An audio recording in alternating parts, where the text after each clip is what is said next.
Oh, what? Gosh, I thought we were still working out technical difficulties, but it seems that the countdown has started and everyone's underway. Good afternoon, everybody, and welcome to another entry in the Metroid Fusion 100% tournament. Today we have another round 4 match for you between RedCloak and Xoneris. Today they're both underway, and we're using the English version, so if your reading skills are up to snuff and you're a good speed reader, you can actually try and keep track of the plot, which is a nice change of pace here. But we're starting off with one of the most challenging little movement tricks in the entire run right here, this first sequence of wall jumps. Wait, what? We're restarting.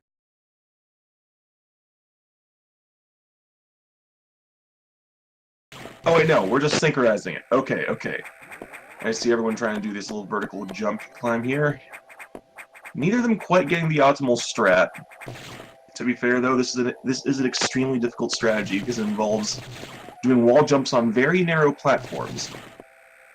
Wall jumping in this game, if you ever watched Super Metroid or Zero Mission, in those games you can wall jump on single walls, and the game is generally pretty forgiving. In this game, wall jumping hurls you away from the wall pretty far, so you can't single wall, and on top of that, you have to be lining up the bottom part of Samus's sprite with the wall, because it's just the top part it's not going to work.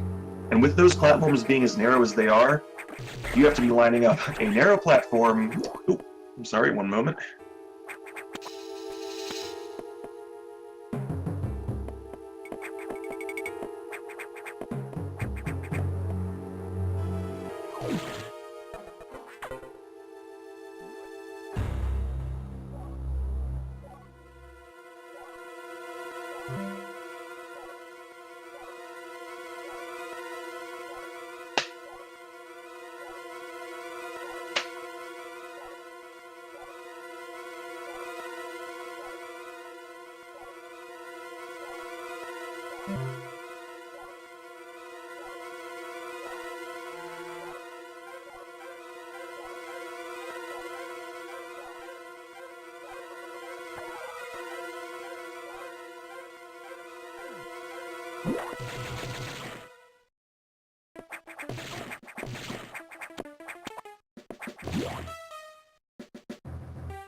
Discord is playing me for a fool today.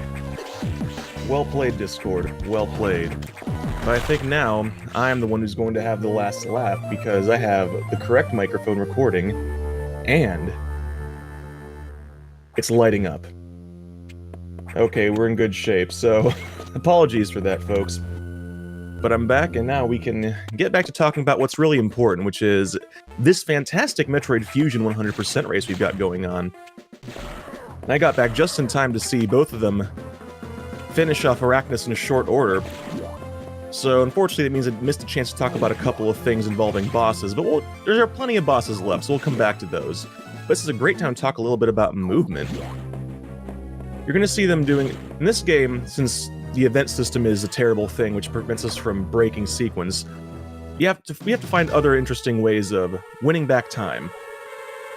Which in Metroid Fusion means a lot of optimized movement and little things you'll be seeing. For example, you'll often be seeing them when they're jumping up to a higher platform somersaulting, they will shoot right before they land. What that does is it pulls Samus out of the somersault a few frames sooner so she can start running. Why? Because running is faster horizontally than jumping. So you want to be running as much as possible when you're moving horizontally. Also, like I mentioned before, wall jumps are not going to get nearly as much use as you might think compared to, say, Super or Zero Mission, because you can't single walls, so a lot of times you'll actually see them pass up on situations so they can come back and get them later during cleanup, because it's faster to use space jump later than it is to try and do other shenanigans now. But in any event, that wraps it up for the main deck for now, so both RedCloak and Xoneris are going to be heading on down to the breeding environments. Oh my goodness, Sex, please. They left the door open and you're going to blow it up anyway. But they're off to Sector 1, the SR-388 sector, where the big gimmick in that sector is going to be the SIX have inhabited the atmospheric stabilizers. So you have to go in there and blow them up so that things can go back to normal. Unfortunately, this is also going to call up one of the other major problems with this category, which is there's a lot of RNG here. And that's going to start even in little things. For example, the atmospheric stabilizers, once you start getting into those rooms, you'll notice they move up and down just a little bit, which doesn't seem like a lot, it just seems like a flavor thing, but the hitbox you have to hit with the missiles is kind of small, so if they're moving a little bit too high, you can't just stand there and shoot 3 missiles. You have to jump a little bit. And the other thing about Sector 1 is, this is where missile management is extremely important, because in 100% normally, you're not going to have to worry about ammo or health, because you have so much of it by the end that it's just a laugh. But at this first bit, Sector 1, missile count is extremely important. There's a lot of things that you have to do with missiles, including the atmospheric stabilizers, the purple pirates you'll see about, and several other rooms just killing things quickly.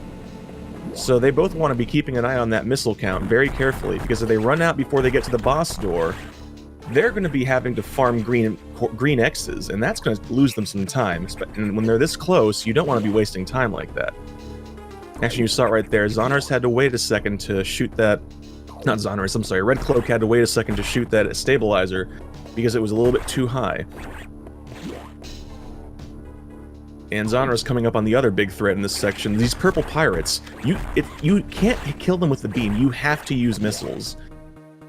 And there's a vertical climb coming up here in a bit where you have to use ladders on the wall, and the pirates will block you. So you definitely want to be having missiles there, and if you're not careful, you'll run out. So, oop, Xoneris tanking a missile there in single digits, so he's got to be careful. He has one more atmospheric stabilizer room before he can even get to that vertical climb.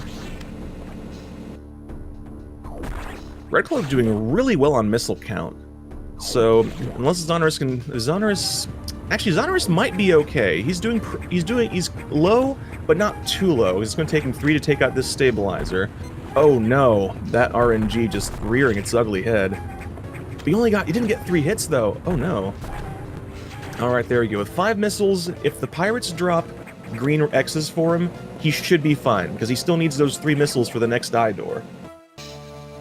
So let's see how that works out for him. Uh-oh, double yellow. This is another reason why you want to be avoiding taking hits in Sector 1 here. because if you have full health, you get those guaranteed green drops, but ooh, Xoneris giving that pirate a few hugs, but with 4 missiles, unless he tinks 2 missiles on the door, he should be fine heading into the second boss. And RedCloak right behind him in that climb, so he's still staying right on his tail. I'm going to talk a little bit about eye doors, as I didn't get a chance to before. Eye doors are another one of the big RNG things here. Every single boss, except for the last 2 in the game, are preceded by these eye doors. When it opens its eye, it's either going to shoot a beam at you or reveal its weak spot. And you can get up to 4 beams between reveals of weak spots, so this early on, you can get double-digit eye beams, and there's not a thing you can do about it, and that's terrible. You want to avoid that. Xoneris thankfully getting only 1 beam, it looked like, so that was fantastic. And oh, also getting the 2 double missiles, which is the other thing you'll be seeing throughout this run. Those Core X's that you get when you defeat a boss, Core X's have square hitboxes, which is kind of funny even though they're round. So what that means is that you can actually do a little bit of trickery with movement to have 2 missiles hit the Core X's hitbox at the same time. Now, if you do that, you get a double missile. It's a double hit, because otherwise, if you only hit it with the 1, you have to deal with a couple of seconds of invincibility frames. So naturally, both our runners are going to be trying to get as many double missiles as possible. And that one in particular, because it was a beam Core X, now that they have the charge beam from it, those are a little bit even trickier, because that one has a weak point that only opens up when its little tiny eye opens. So that's why you saw Xoneris and RedCloak both jumping up against the ceiling and then shooting 2 missiles down. It's trying to take advantage of Samus's vertical movement to get those 2 missiles overlapping. It's definitely harder with the beam Core X's than it is with normal Core X's, but you'll be seeing them attempt on all of them, because you save so much time with double missiles that there's no reason to not even just try. But now they both have the charge beam, and let's talk for a second about the charge beam and why it's one of the greatest things in this entire game. Now, if you've watched Super Metroid or Zero Mission, you might have seen the charge beam does some cool stuff. It lets you, charge up your beams, obviously. It says so right down there on the tin. And if you somersault while you're charging, you get a pseudo screw attack, which is useful, and you can do that here too. Oh, but the fusion charge beam. It does so much more. You can see, it looks wider than your normal shot. That's because it now has 2 little shots right in there.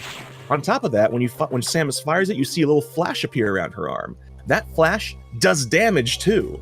So, if you hit an enemy with both parts of that charge beam and the flash, you're doing 29 damage, which doesn't seem like a lot, but at this point, your missiles are doing only 10 damage.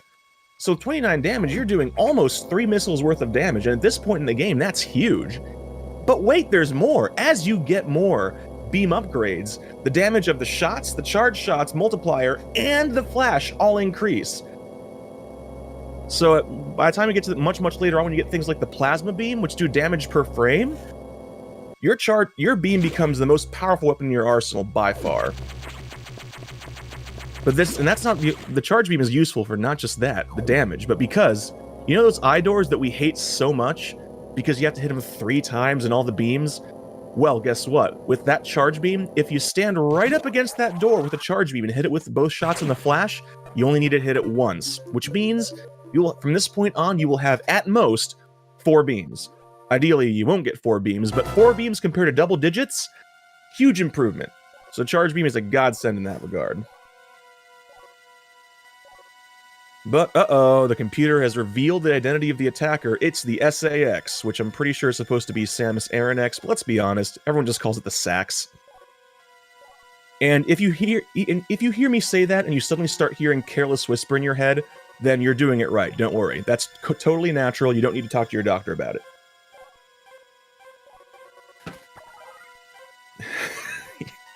But now, heading into Sector 2, the Tropical Sector. This is going to be a recurring gimmick here.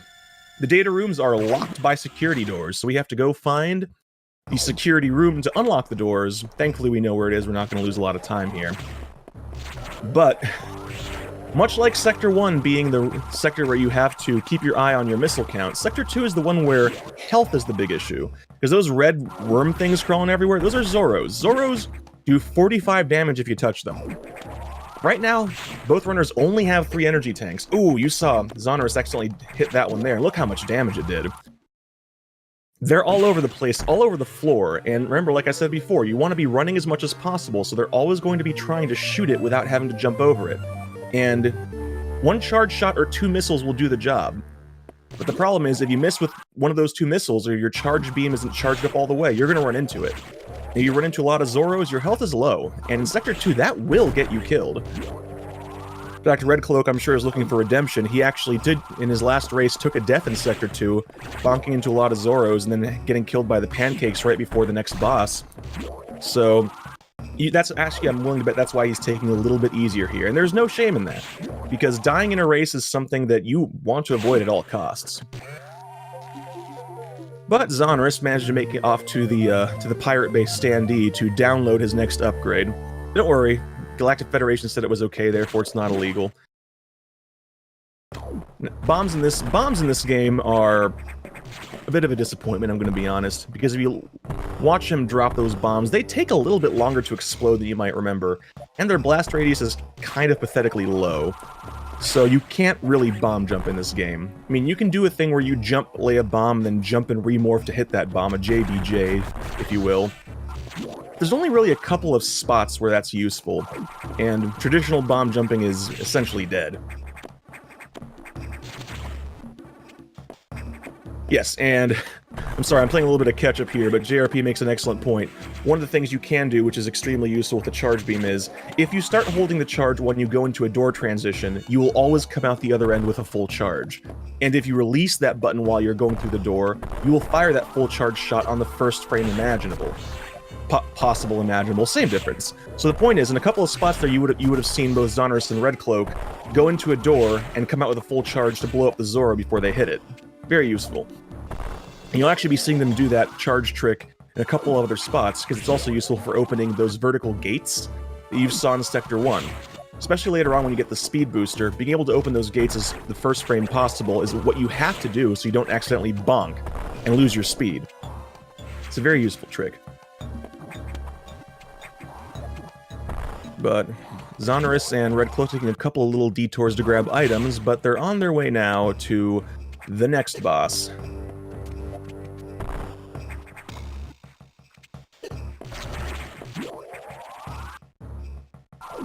Just a little bit of maneuvering through Sector 2 here, some vertical climbing. You notice that despite the fact that horizontal is what you'll be doing mostly through this game, there are occasional situations where you have to do a nice, clean climb. And having good control of your jumping height and knowing when to wall jump and not to wall jump can make a world of difference on those climbs. Alright, now keep an eye on Xoneris' screen. I talked about this. Now, if you watch him stand right up against that door, you'll see him take it out with a single hit. Oh my goodness, he's having no luck with those beams, though. 3 beams! No, don't give him the 4 beam. Oh! 3 beam door. That's still pretty bad. But you know what else is bad? This boss here. Zazabi. Zazabi likes to jump around. He's very excited. Unfortunately, the number of times it jumps before you can actually shoot its weak point is random. So, let's see if we can get up to 12 jumps and as few as... Oh goodness, I can never remember the minimum number, but it's a lot less than 12. But once it reveals its weak point, you shoot up with 1 charge beam, 1 missile, except in the last phase where you use 2 missiles, and you take out one of its sections. Oh, Xoneris. Getting a lot of jumps. Getting a lot of jumps. But he's on the last phase now, so just 1 charge shot, 2 missiles, and let's see if we can get those doubles. Gets the first double by having those 2 missiles in its hitbox when it appears. Misses the second one, though, so let's see if we can get the sweet spot. Doesn't quite get the sweet spot, but if RedCloak gets that sweet spot, I'll talk a little bit about what it is. That's another important trick with dealing with Corexes. So, alright, RedCloak seeming to have some good luck with that first one, firing a lot of extra missiles. Thankfully, this is 100%, so you can play fast and loose with missiles. It's okay. It's in fact expected. Yeah, Zazabi is a spot where, in a lot of races, where if there's a gap, the gap can actually close, because if one racer gets a lot of jumps and the other one does not... Oh no, Xoneris going for sack skip. Oh, I'm sorry, I had to take a bit of an aside there, because that's a dangerous trick. Alright, let's see what RedCloak does with the Corex. This is the first double, but let's see if we can get the second. Looks like he got that second one. Let's see. Oh no, Xoneris! No! Oh no, Xoneris! It looks like he jumped. He didn't go for sack skip, but he went down a little bit too soon, and the sacks turned around and got him. Oh no. Oh no. Xoneris bravely playing on, though. He's going to start over and see if he can't catch up. This is something we've actually been seeing happen a fair bit in this tournament. But we've had some near upsets with this, so we'll see what happens. RedCloak, meanwhile, not taking any chances, doing the safe strat for the sacks there, which is waiting for it to open the door, and then running all the way to the right and all the way to the left. It will never see you if you do that.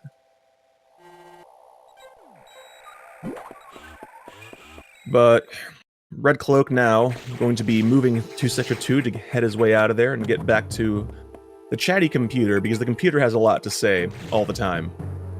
Like, seriously, all the time. Yes, Phazon Knight making a valid point. Often people recommend saving before sack skip. But the thing is, if you take the time to go out of your way to save before the sack skip, at that point it's actually slower than just doing the safe strat. So if you're going to do sack skip, you just do sack skip, and if you are worried about failing it, then you just don't do it. It's faster to not do it than to save before doing it.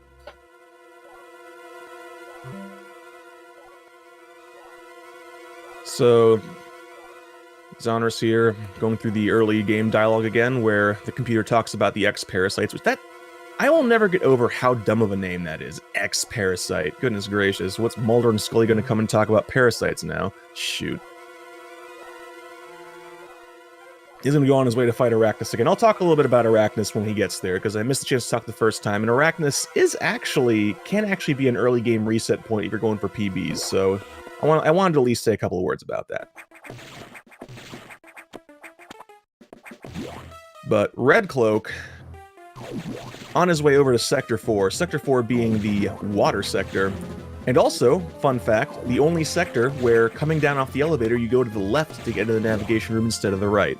So if you ever see a runner go the wrong way off the elevator, they probably were confused about Sector 4.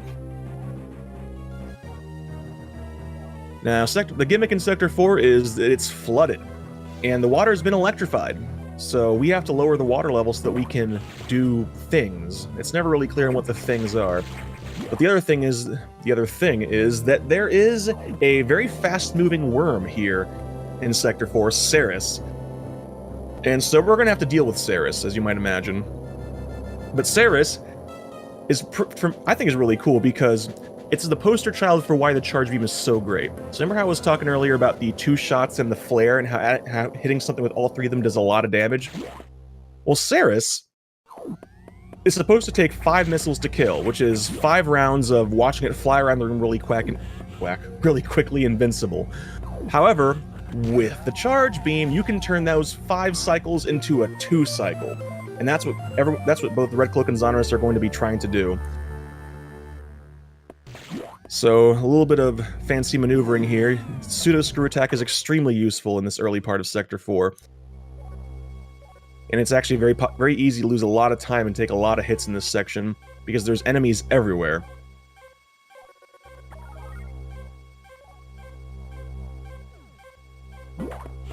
Alright, Xoneris now actually going to be heading on his way to have that rematch with Arachnus. While RedCloak taking a little bit of extra time, it looks like, to try and take out some of these enemies along the way. Because they have an annoying habit of knocking you off things with those little angled shots they do. So, yeah, Sector 4's interest is unique among the sectors in the sense that we actually... In other sectors, you'll see us bypass items to pick up later during cleanup. Sector 4, we actually pretty much pick up all the items the first time. It's in fact the only sector that we don't pick up anything during cleanup. It's already done. Oh, did I not mention what pseudo screw attack is? My apologies. Pseudo screw attack. is another fun thing the charge beam does. So a lot of folks probably know what the screw attack is. It's the weapon where if you're somersaulting around, you do damage. Well, if you have the charge beam, if you're holding a charge while you're somersaulting, you actually do damage when you run into things. That's the pseudo. It's not quite the screw attack, but it's kind of like it. So it's pseudo screw attack. All right, Xoneris taking on Arachnus, and oh, getting the roll. You don't want to see Arachnus roll. He's invincible. Ideally, in an ideal world, you kill him before he rolls. And he gets the first double. Can he get the second double? Oh, he doesn't get the second double. Can he get the sweet spot? Oh, not quite. Close, but not quite. I'm going to mention really quickly what the sweet spot is, just because I passed up on it a couple times here. So you may have noticed whenever either the racers kills the Core X and the little juicy center bit goes flying toward where you eventually pick it up, you can't pick it up until it gets to that spot. But if you kill the Core X right on top of the spot where you pick it up, you can pick it up immediately, and that's called sweet spot. And if on several Core X's, you get all the double missiles and the sweet spot, you're saving quite a few seconds there. Oh goodness, RedCloak having a little bit of trouble with the wall jumps here. Well, wall jumps are a little bit less forgiving than they were in Super. You have to be right up against that wall, whereas in Super you could be a few pixels away and still do the wall jump. But it's time for Xoneris. Now, I remember mentioning he's going to be trying for the 2-cycle here. The first hit is free. If you hang onto the top left of the monkey bars up top, you will always be able to get that first hit for free. But oh, RedCloak actually setting up to do the diagonal shot instead with the pause buffering. Okay, I can respect that, because it's if you miss any of the full charge shots, well, at that point you're adding an extra cycle, and each cycle, as you saw, is Xoneris flying around quickly, invincible. Here's the thing about Xoneris. Xoneris has a random set of patterns, but they're preset patterns, kind of. So, oh, he gets the 2-cycle. Well done, RedCloak. So basically the gist of it is they're in pairs. So if you see you see Xoneris doing the first in a pair of movements, and you can anticipate where it's going to be for the second one. So with that, you can get set and line up to get that full shot on it. And that's what RedCloak was pause buffering for, because Xoneris does move very quickly, so sometimes if you're a little bit unsure of being able to react in time, pausing makes it so that you can. Although in a race, pause buffering is generally kind of poo-pooed, because obviously it's RTA. In normal PB attempts, pause buffering doesn't really matter. It doesn't affect your in-game time, which is what we use for the boards. But in a race, you're going to see a lot of folks tending to not want to pause buffer because of that.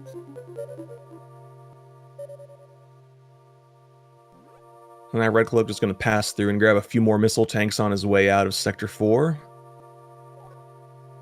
And Xoneris heading back down into Sector 1, going to clean up some atmospheric stabilizers and get himself that charge beam again. Alright, let's see if he has a little bit of better luck with the missiles. Last time he was cutting it close, so this time we're really hoping doesn't.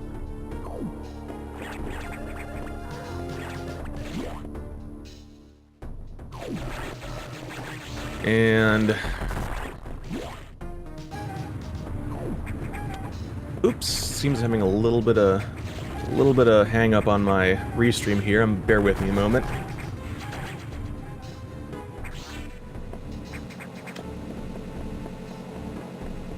Alright, but RedCloak now heading on his way to lower the water level, and he can do it because he got Xoneris' item, which is an extremely useful item that we will be using constantly.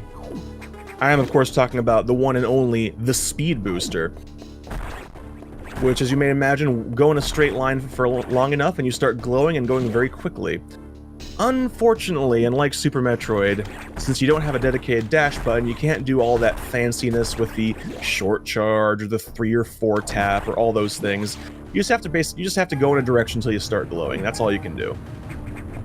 But what they did do to kind of spice it up over the Super Metroid one is they made the Shine Spark better. Oh, they made the Shine Spark better. Shine Sparking is still 6 directions. You can go left, right, up, left, up, right. But now, instead of having to do really tight inputs off, like, for example, jump right or jump left really quickly, or otherwise you're just going straight up, you press the jump button to go into the animation, and then you hold the direction you want. So it's Still possible, and you'll still see it happen from time to time, but shine sparking in the wrong direction is a lot harder to do now. And, as an added bonus, if you shine spark into a slope while you're going horizontally, you'll just take off running again. And probably everyone's favorite change, you don't use health to shine spark anymore.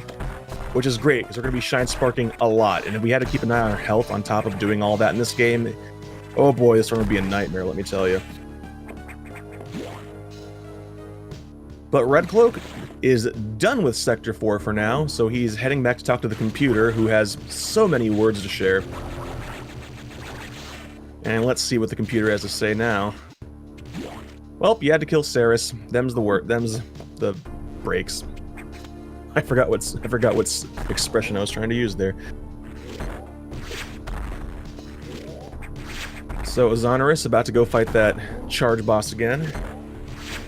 A little note here, it is actually totally possible to do double missiles on the eye doors, but you'll really only be seeing them do it for the first two, and it's kind of tricky. Not necessary, useful, but not necessary.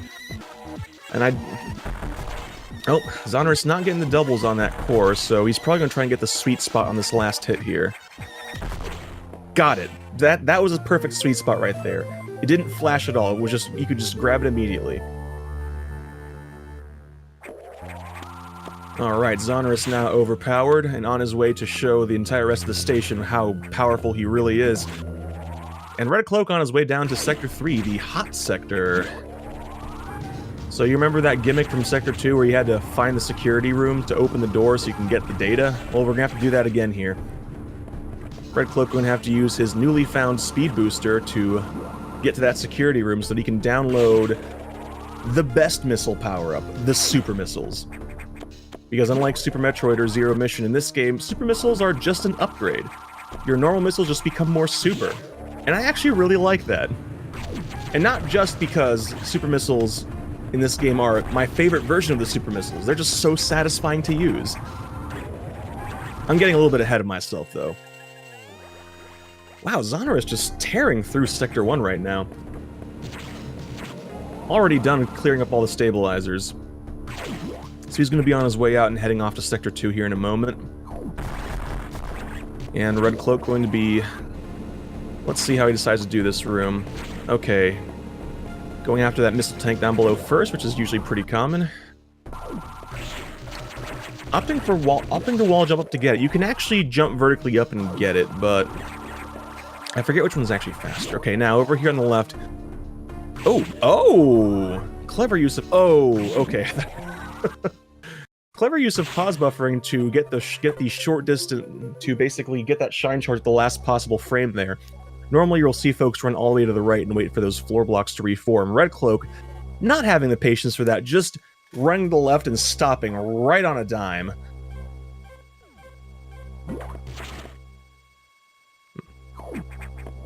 Alright, Xoneris back on the elevator up to the main deck, so he can go to Sector 2, and RedCloak going to be on his way to the data room, which is all the way to the right. You're going to see him try to do a trick here. He might pause buffer. Yeah, he's pause buffering it. He got it. He got it. That's called a shine break. It's a trick basically, if you crouch to get that shine charge, you'll still break the block that you're standing on. That's a speed booster block. So right there, the game intends you to run past those blocks, just fall through and climb up. But if you stop before you fall through, what was that sound? Well, if you stop before you fall through, you can hold onto that shine charge and just shine spark up that vertical shaft, which is a little bit faster. And here we go. Oh, is RedCloak going to go for the data spark? Oh, I don't think he got the setup for it. But now he has super missiles. I love super missiles in this game. Because not only are they a lot more powerful, I want to say they do 50 damage. It's a very big damage increase, but they make the most satisfying explosion sound, the most visceral explosion sound, and they shake the entire screen. I mean, how cool is that? Oh, they're so satisfying to use.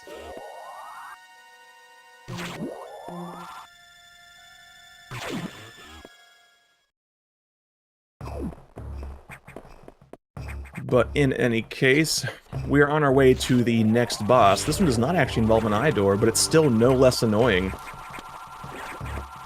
It's time for Box. Yeah, what a name. And I think that the reason it's called Box is because its hitbox is absolute garbage. It has a very small hitbox right there in the middle, which is kind of difficult to hit, especially if you're trying to do it diagonally. So, RedCloak going for the safety strat here, trying to make it a little bit easier to line up the shots. But unfortunately, that's going to cost him some time, because when you get the killing blow on Box, then you have to wait for it to slowly walk all the way to the right. Oh, look how slowly it's moving. Normally, if you do this optimally, you'll kill it all the way to the right of those bars, and now it just...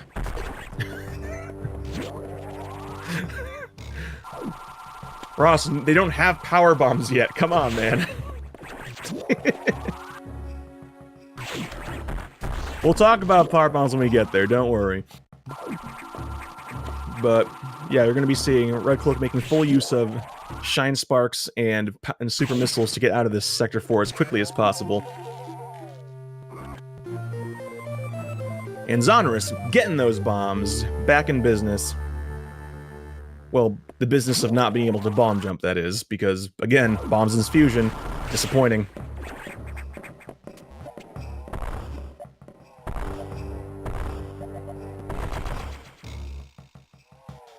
Those bombs are...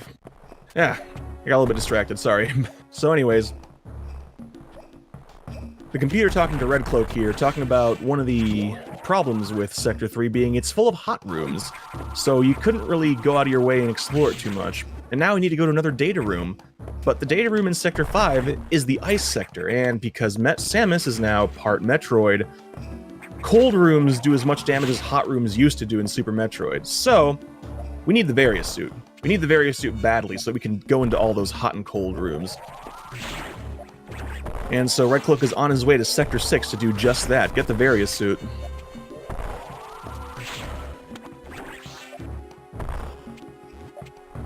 Meanwhile, let's take a look at Xoneris' movement while RedCloak is going through the main deck there.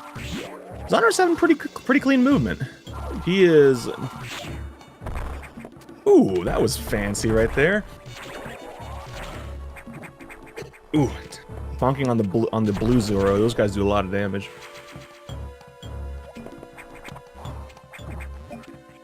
Tigrerneth, no, cold rooms do actually damage Samus. If you go into the cold room where Frozen Ridley is at the beginning of the game, you do take damage as if it were a hot room.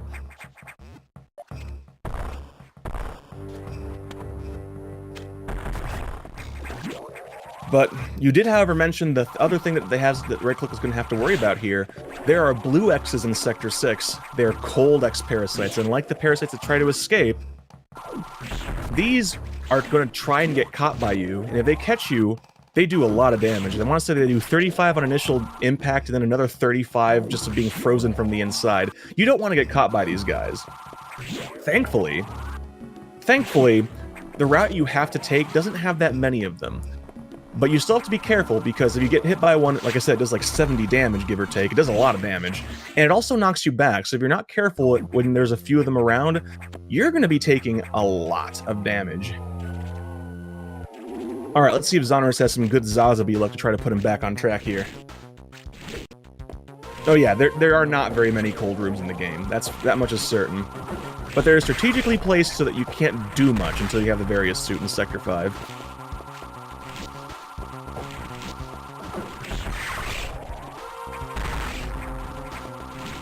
Is it, Ross? I thought it was just the rooms that have, like, the glowy blue backgrounds. I've never actually tried going into Sector 5 without the Various Suits, so I actually am not aware of what the answer to that is. Alright, but RedCloak about to have another encounter with our favorite jazz instrument here.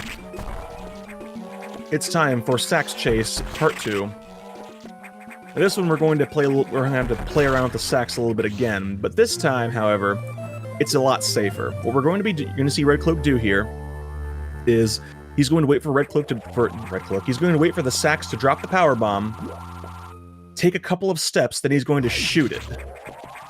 Just like that, it'll jump over him, and he runs ahead. Oh no! Oh no! RedCloak, be careful! Oh, good recovery! I was a little bit worried there, but he took advantage. He did it. He pulled it through, didn't even take a hit from Sax. Very nice. Yeah, the thing about that particular sax chase is if you shoot it too soon before it starts walking, it'll actually just shoot diagonally down at you and freeze you, which is bad. That's very bad. It can still kill you at this point. Xoneris looks like he's taking a little bit more safely on that first sax room, and I honestly cannot blame him. Alright, he's past that point. He is now making real progress. Meanwhile, RedCloak heading toward the next eye door. Now he doesn't even have to use the charge beam. He can actually just use some super missiles if he wants. But he's opting to use that. He's now coming up on my least favorite boss in this game, the Giant Core X. Doesn't really seem that hard if you watch someone who knows what they're doing do it, but it likes to fly around and dodge you. So you're going to be seeing him jump without somersaults to try and get his arm inside the Core X, his body, and get as many of those full damage charge shots. Perfect 4 cycle. That's exactly what you want to see. If you do it right, like RedCloak did there, you'll bounce it to the left and it'll never get away from you. If it gets away from you, this fight can really drag on. Having a little bit of trouble with getting the double missiles, though. Which, to be fair, understandable, because there's something I forgot to mention about super missiles, and in fact, missile upgrades in general. Every time you get a new missile upgrade, yeah, it increases your damage, but it also does 2 things. It makes the missiles go a little bit faster. It also increases the amount of time between shots. So, what that basically means is that for double missiles, you actually have to learn a new double missile timing every time you get a new missile upgrade. And since there are 3 missile upgrades, that's 4 separate timings you have to learn to do this game optimally. And to be completely honest, each new upgrade also makes them harder to do. So super missiles are harder than normal missiles, ice missiles are harder than super missiles, and by the time you get to diffusion missiles, double missiles are extremely difficult to do.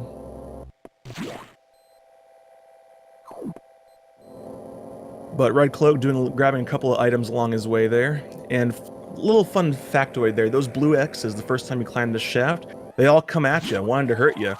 But after only one time, they know what's up now. Now they're going to try to avoid you just like every other X.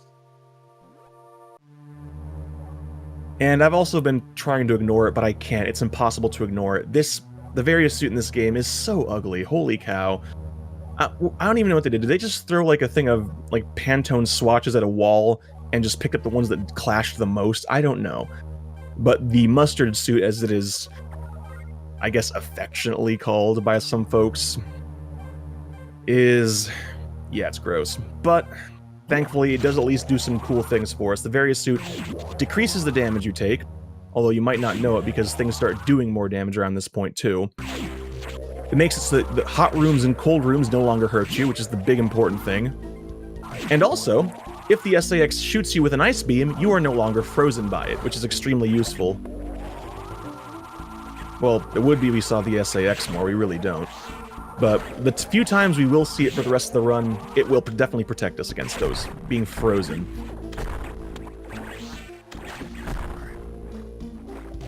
Alright, but good news to RedCloak, now that he has that Various suit, he can go into Sector 5. There is no sector he cannot explore. And that's convenient, because he's about to go into Sector 5 right now. Mustard Prime. Oh no, Gravity Suit definitely looks nice. Alright, Xoneris making his way through Sector 4, though. Having pretty good movement. Yeah, clean Sector 4 movement is something that's... I always have a lot of respect for it. It's very easy just to get hit by those shots those little crab dudes do. They're just everywhere. And those little shots are surprisingly hard to dodge sometimes.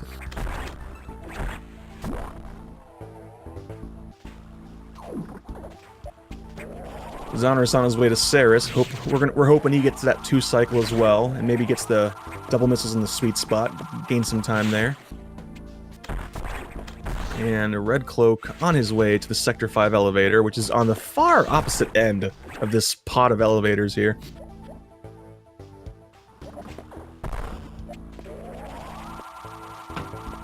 Pardon me, I took a sip of coffee. My throat's getting a little bit dry there. Sector 5, as we mentioned, the gimmick here being it's the cold sector. not too much to say about that. We're going to be seeing more of those blue X's, and otherwise it's just a sector that has a lot of blue in it, because blue is cold. No, I'm not going to make the song joke. But there's definitely going to be... Well, Blue Shirt, it's actually interesting to note, the reason it's called the Varia suit is, to my understanding, is actually a mistranslation, that in Japanese it was called the barrier suit. But due to, you know, English and Japanese not exactly translating directly phonetically, it ended up being spelled in English as Varia, or I guess more like Varia, which is kind of like the Japanese, how Japanese would say the word barrier. Oh, Xoneris not getting that first free shot. Oh goodness, hopefully he can set up for subsequent shots though. Normally that first shot is what we call the free shot. But people, it is possible to get knocked off if you wait a little bit too long, so ooh! Ooh! Alright, unfortunately he's, okay. He knows exactly, he's right in the right spot for it, and... Oh no! He didn't hit with the flare, it looked like. So he has to get that third cycle now, doing his angry dance. But he should be able to get it with one more hit here. There we go. Now he's a chance to make up some time by at least getting some doubles. Oh, misses the first double, though. Can he get the second one? Yes, he can. And misses that one. Well, he can finish it here, though. All right. That was a rough Xoneris fight, but at least it's behind him now, and he has that speed booster. And RedCloak hitting that yellow door security room, because much like our earlier visits to Sector 2 and 3, Sector 5 has the data room locked. Now, RedCloak going through this room RedCloak is in right now is actually kind of an interesting room. It's, in my opinion, one of the coolest looking vertical climbs when done cleanly, but it's also a very difficult vertical climb. Oh, doesn't quite get that gate in time. That's one of those vertical gates where you want to be doing the charge beam trick and release while you're transitioning to open it on the first frame possible, otherwise you bonk on it every time. But with that, RedCloak has now picked up the first missile downgrade. Yeah, I know, ice missiles do more damage than super missiles, but they make double missiles more challenging, and the freeze effect has a drawback. Even if the ice missile does enough damage to kill an enemy, it will always freeze it first. So now, it is impossible to kill an enemy with two missiles. With one missile, it will always take at least 2 missiles to kill an enemy, no matter what. And that's yet another reason why the charge beam is so useful in this game.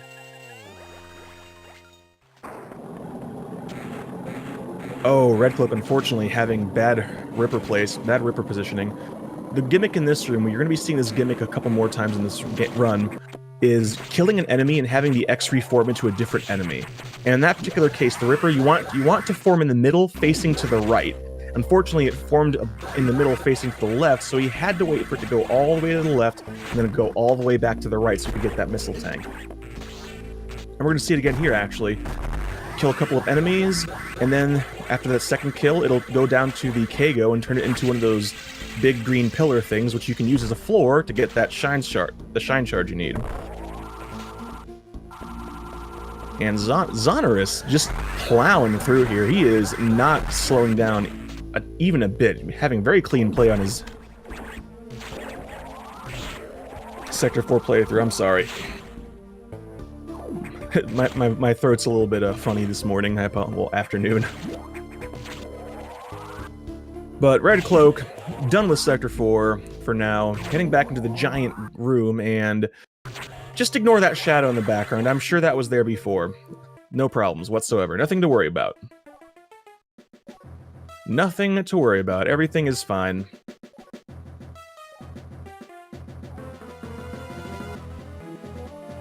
Except, wait, hang on a second. Is RedCloak's screen flashing red for anybody else? What's going on here? What is... Oh no. Oh no, I think we have an emergency. I think we have an emergency in Franker Z, in fact.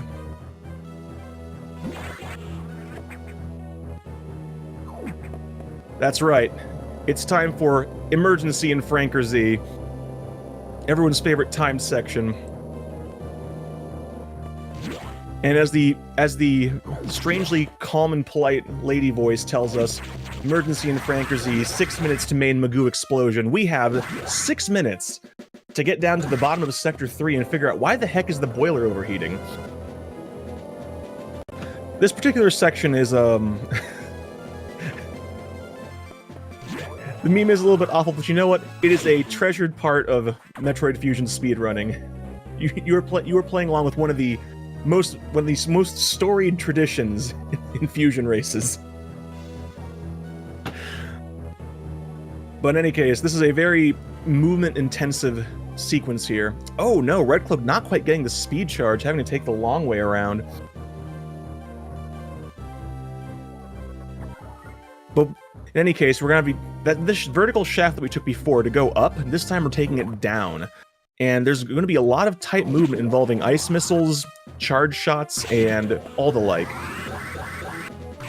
If somebody does a very good emergency sequence, you will be seeing them get a time of mid 430s. Although getting a time in the 420s is still pretty good, and anything below that is, depending on who you ask, a bad time. I say that, especially if you're haven't quite gotten the hang of this game or you're relatively new at it, getting a time above a 4 minute is acceptable for starting out. Because RedCloak, I'm pretty sure, is still, he's not super new, but he's still one of the newer names in the community, by my understanding.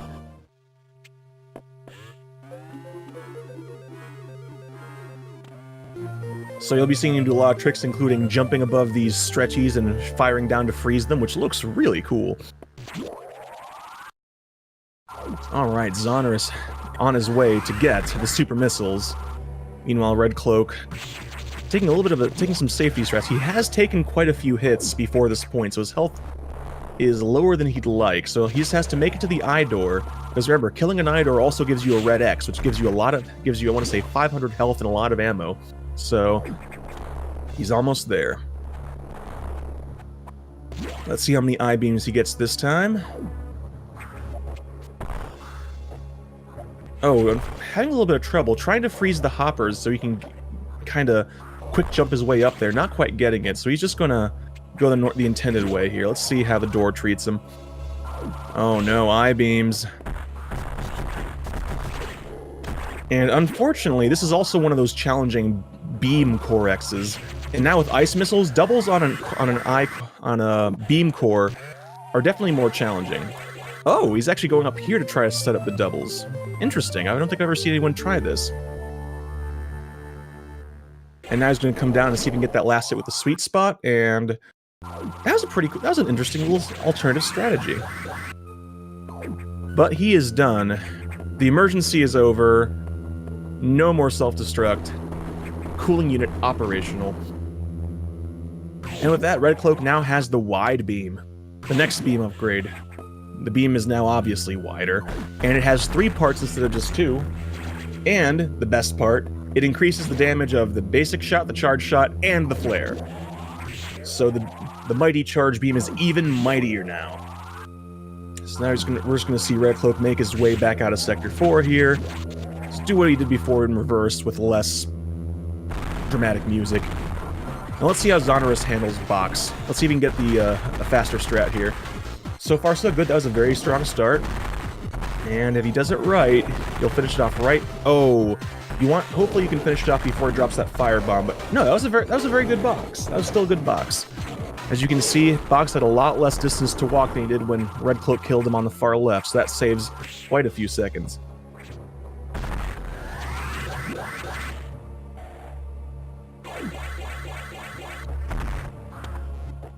And hey, how about that? RedCloak and Xoneris are both in Sector 3 right now. I don't think we're going to be getting the high five, though.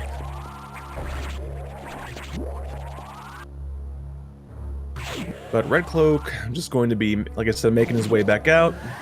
Much like Xoneris is, except with a few more items under his belt. But it's time for RedCloak to make his way back up to the main deck now. We haven't been there in a while, but thankfully the computer has fixed the elevator. I'm not sure how a computer fixes a mechanical device, but whatever. I try not to think about it too much. Meanwhile, Xoneris heading off to Sector 6 to get himself his own mustard suit. So pretty soon we will be having stereoscopic, horrible colors. I can hardly wait. I feel like I need polarized lenses just to look at the screen with the suit. It's so bad.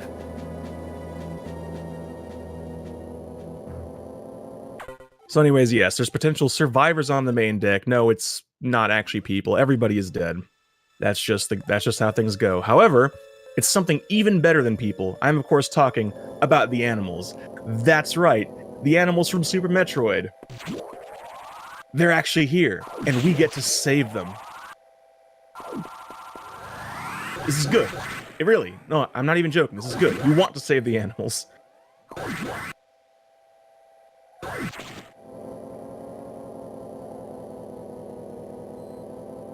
Ah.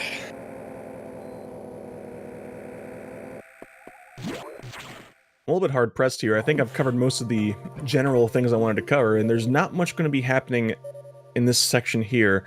Just RedCloak heading up to the habitation deck. Might do a little bit of fancy... might try another shine break. Might do a little bit of fancy tricks. Might try the impossible strat involving freezing stretchies while wall jumping above them, which is really cool. You might try that. We'll see. Meanwhile, Xoneris going to make his way through Sector 6. Let's see how he does. Let's see if he has any trouble with the second sack skip here, and what he does with those blue X's. Alright, let's see how he does. Okay, instead of opting for the jump extend strat, normally the game wants you to actually freeze the stretchy, then use it to hit that platform, but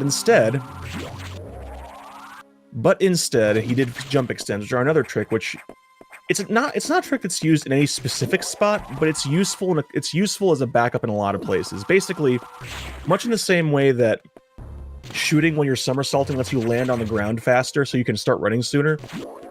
If you do it in the air, when you pop out of the somersault, your vertical momentum stops for a second. So you can actually get a little bit more horizontal distance, which is just enough in some cases to grab a ledge you wouldn't otherwise be able to reach. And that's what RedCloak did there to grab that ledge.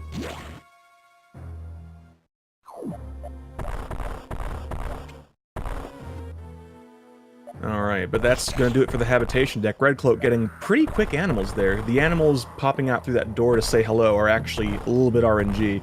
Sometimes, depending on where they are in the background, they either pop out quickly or they just wander around before coming out, and RedCloak had fast animals, so that was good. Alright, let's see how Xoneris does it. Okay, only one step and already on his way. That's what you want to see. That's how you want... That's this ideal, quick, safe way of doing it right there. Alright, this little section... That room Xoneris is in, though, it's important to note, we take a very specific path through that, because there are actually blue X's hidden in some of those blocks, so you just start shooting through there willy-nilly, you're going to have an unfriendly encounter. A chilling encounter, if you will. So anyways, on RedCloak's screen, we have the computer confirming everybody is dead, except the animals, and Samus, obviously. But now Xoneris is about to try his hand at the giant Core X. Let's see how he handles it. It's a fight, like I said, that if you get it optimally, it's 4 cycles, it's pretty good, but if you have trouble with keeping it in position, you can lose a lot of time here. So let's see how he does. One hit, looks good. Uh-oh, he got away to the right a bit. Let's see if he can still make it out. And the 4 cycle, no problem. If he can get some doubles here, he can gain back some time as well. Let's see how he... Oh. Still has a couple of tries. 1 double. Let's see if he can get a sweet spot. Not quite, but he is through that fight, no problem. And now we have visual pain in both eyes. Fantastic.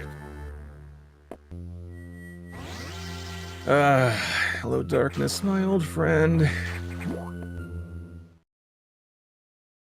But in any case, we're running out of data rooms that the X-Parasites haven't destroyed, so we're on our way back to Sector 5 to get the power-up that keeps on giving.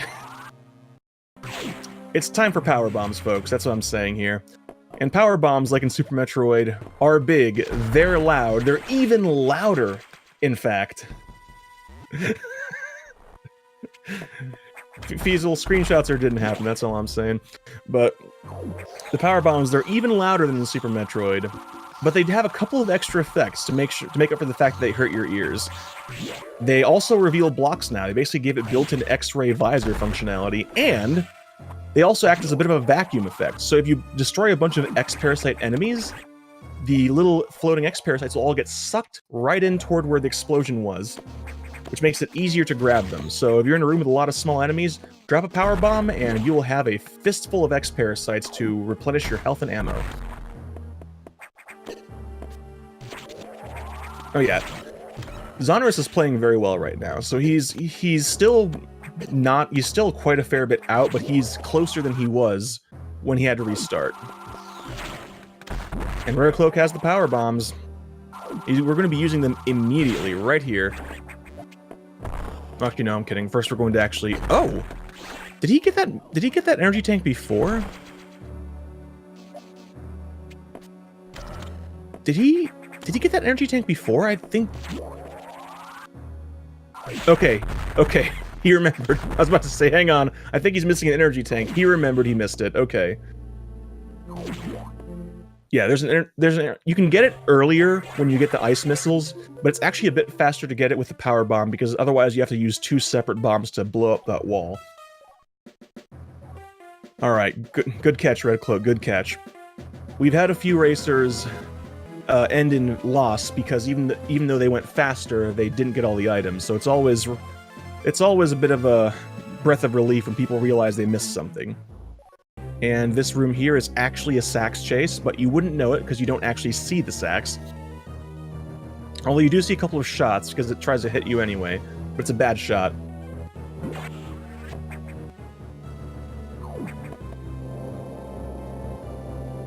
Alright, now let's see. Did he drop that power bomb here? Oh, I guess he decided to just drop the one up here. Yeah. It's possible to drop a power bomb very high in that bottom section to blow up that second section of ceiling. But the placement is actually pretty tricky to get. If you drop it even a little bit too low, it won't do enough damage.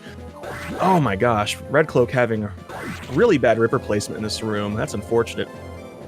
Thankfully, finally getting past that, getting this power bomb tank, and heading back into that one vertical climb room, which I'm very fond of. Let's see if we can have a cleaner climb this time. Last time he had a little bit of trouble. Let's see if we can do it better this time.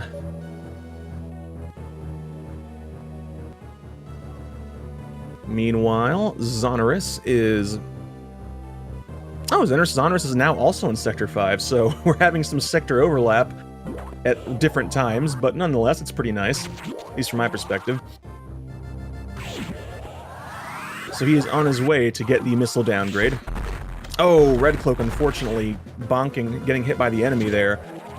Those large X barriers there, those can be destroyed by power bombs or by speed boosters. So ideally, you want to actually open that gate on the first frame and then run past it with speed booster. But if you don't get the speed booster early enough, you get hit by the shot from that enemy.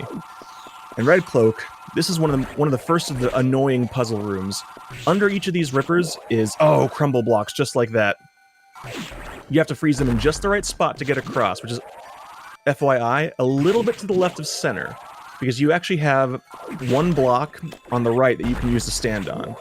So freeze them a little bit to the left of center, and then have good timing on your spring ball, and you make it across. Otherwise, you lose time. I think RedCloak should be fine here. Oh no! He jumped too late! Oh, he has to come back around. This room is always an unfortunate one to lose time in. Even if you get comfortable with this room, it's always possible to accidentally miss time. Oh, that's a bit far to the left. You might not have the distance. Oh, it's RedCloak. No.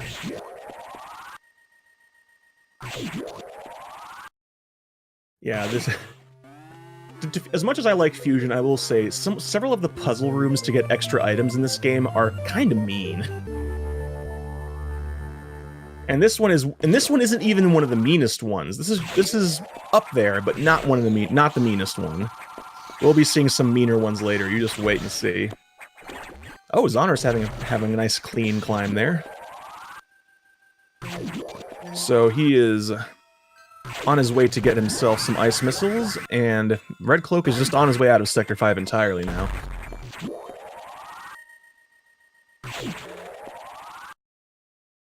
Thankfully, power bombs let us take an extra shortcut in that big room there, as you saw RedCloak take. So we don't have to climb all the way around anymore, and that's pretty nice. All right, everyone's missiles are bad now. A moment of silence for good missiles. Yes, the final energy tank in Zero Mission is definitely an obnoxious one. Although, to be fair, that one's not nearly as challenging as some of the puzzle rooms in this game, or even I would debate as the one missile tank in Ridley, which is the 4-frame jump, which is the intended strat. The intended strat is a 4-frame jump. I don't inherently dislike puzzle rooms. Just sometimes some of the puzzles are less puzzles and more just wars of attrition. Alright. So RedCloak on his way back up to the ship because the computer wants to talk to us in the ship. I guess one made us some coffee or something. Uh-oh. The elevator broke. What's going on? The power's out. Why is the power out? Hopefully we can get ourselves some answers here. Oh, it's Ridley. Fun fact, this is actually a room that you can come into when you first enter the station at the beginning of the game. Oh, his power bomb's a little bit too high, though. He might get the... Yep. Yeah, that particular room that RedCloak is in there, you want to drop the power bomb below the crumble blocks. If you drop it too high, it'll actually make this corridor break from multiple spots. And if two sequences of breaking blocks collide, it leaves a block there. Which means you just have to drop more bombs, which wastes time. So drop the bomb a little bit later and you don't have to worry about that. Saves time in the long run. Uh-oh. Oh my goodness, Xoneris. What did you do? Did you cause an emergency in Franker Z as well? Oh god, I can't get... These guys. Goodness gracious.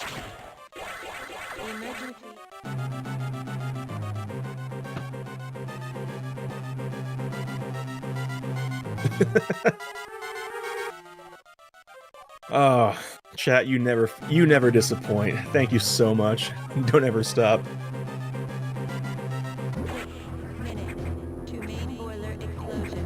Alright, but RedCloak, now on his way to what a lot of people would say is their least favorite boss in this entire run. Because it turns out the main power core, is overrun by vines for some reason. But first we have to turn on auxiliary power and then go figure out what... RedCloak, what are you doing? Oh, he's taking a safety save. Okay. That's fine. This is a pretty... At this point, you're over halfway done with the game, and we're coming up on a couple of dangerous sections, so that's totally fair. But he's on his way now to fight Yakuza.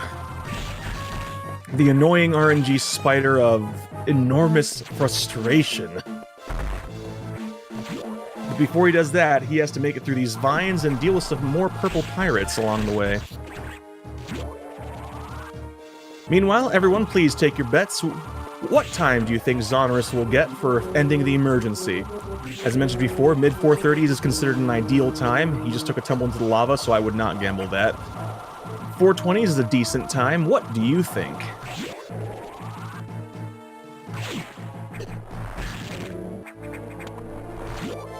Oh lord, now to be fair, several of these doors were already open.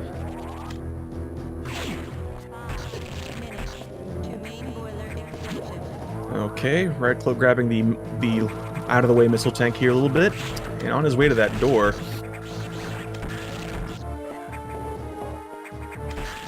Alright. Xoneris bonking a fair bit, but he's still making okay time through emergency here. Let's see if we can get that, if he can freeze that side hopper. He's not even trying, he's just like, screw that, I'm just going up this way. Oh, no I-beams. Alright, now RedCloak you saw take a jump there and start firing missiles at the ceiling.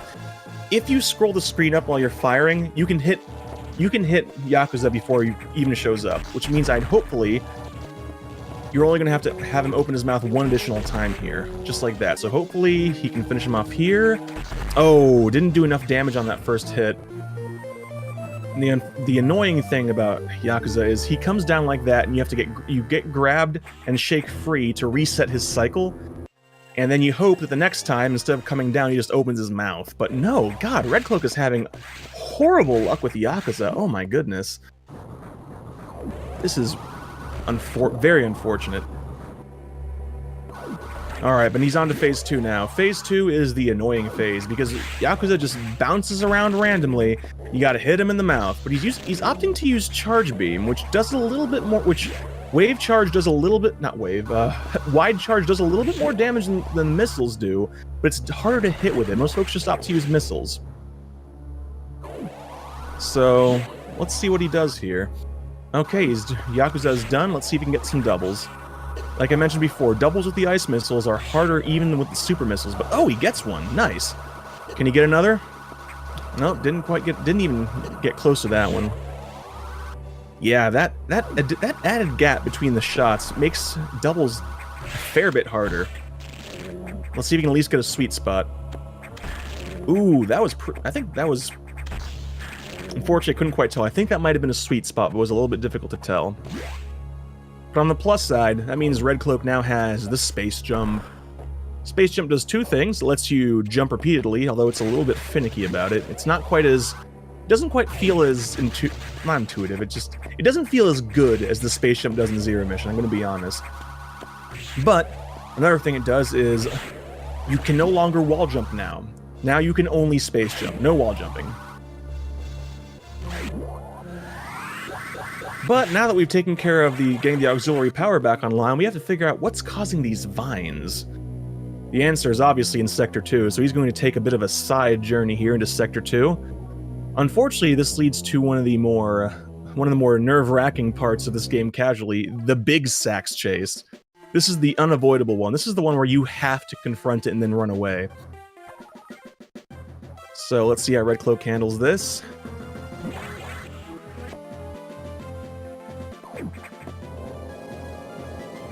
Okay, normally the game wants you to go one more room to the left of where RedCloak is now, but since we know where the blocks on the floor are, we're just going to go ahead and shoot them now and just make our way through. Ouch, RedCloak taking a hit from the ice beam. Thankfully, the various super protects him from being frozen, but he takes a couple of E-tanks of damage there. Oof. SAX still hurts after all this time.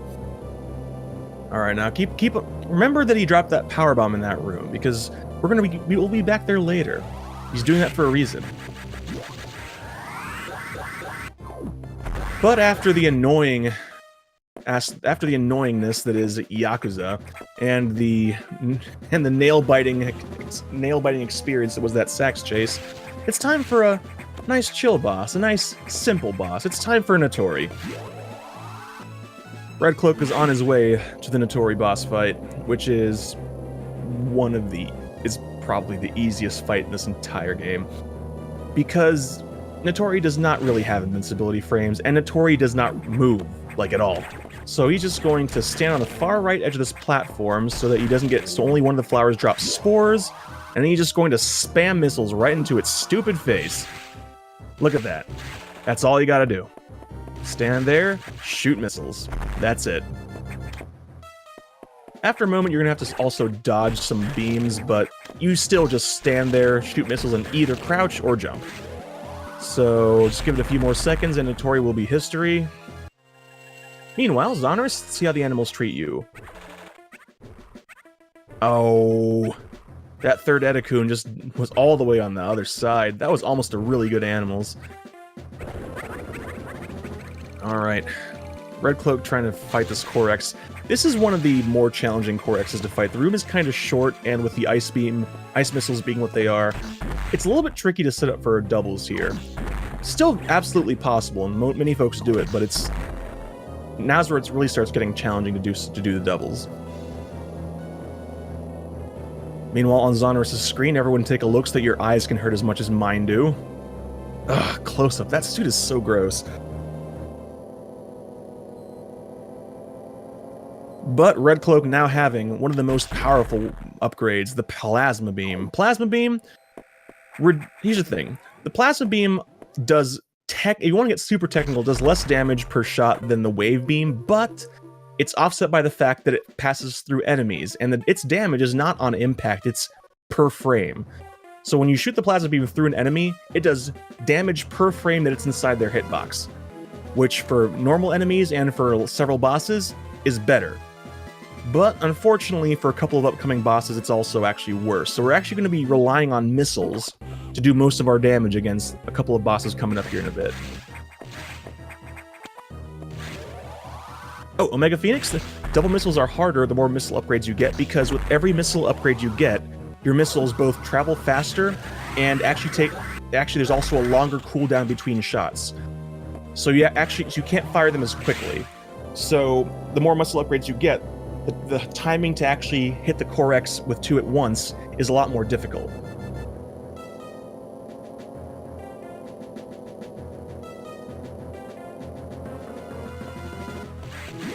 Okay, so Xoneris saving the animals, and he's on his way to Sector 5 to get the power bombs now. And the RedCloak giving the computer a little bit of pause there. He actually shut him up for a moment. That's unprecedented. Uh-oh, there's been damage in Sector 5. We all know what that means. Actually, wait, no, Paulsmore's not here, so he's not going to be spamming Nightmare Space Boost in chat. That's unfortunate. But, yes, it seems that... Remember that shadow I told you not to worry about? I'm sorry, I lied. You should be worried about it. That shadow in the background of Sector 5 is the Nightmare. Now you have to go take care of it. And it's completely wrecking Sector 5, though. The layout that you've gotten familiar with, that Sector 5 doesn't look like that anymore. That room Xoneris is in right now does not look like that now for RedCloak anymore. So now, RedCloak is going to possibly try to set up for probably a... Not the Nightmare Space Boost, I'm afraid. Paulsmore is the only one who really does that. But he's probably going to try and set up for the Nightmare Shine Spark, which takes you through one room less than the Space Boost, but is a lot easier to set up. So let's see if he can get that. He has to get the charge here, dodge shots on the way down, then go through a door before he can release it. So let's see if he can get it. He might not have the time. Oh, he ran out of time. That's unfortunate. Thankfully, we have a couple of backup strats here. He's going to go over here and see if he can get the shine charge. Okay, he gets it. And now check it out. He's just going to shine spark sideways through several rooms here, which looks really cool. It does. Now you saw him bonk on that ceiling there. With a space boost, he could have actually gone through this additional door, which would have saved a little bit of time. But the Nightmare Space Boost is an exceedingly difficult trick. Alright, thankfully, RedCloak, on his way down, manages to hit that missile block. This is a costly one to miss. If you don't hit that missile block on the way down, you have to come back with the gravity suit, which is a detour that wastes quite a bit of time, so thankfully he gets it.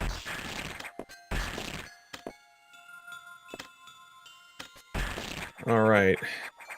Xoneris having slightly better Ripper placement getting to this power bomb tank.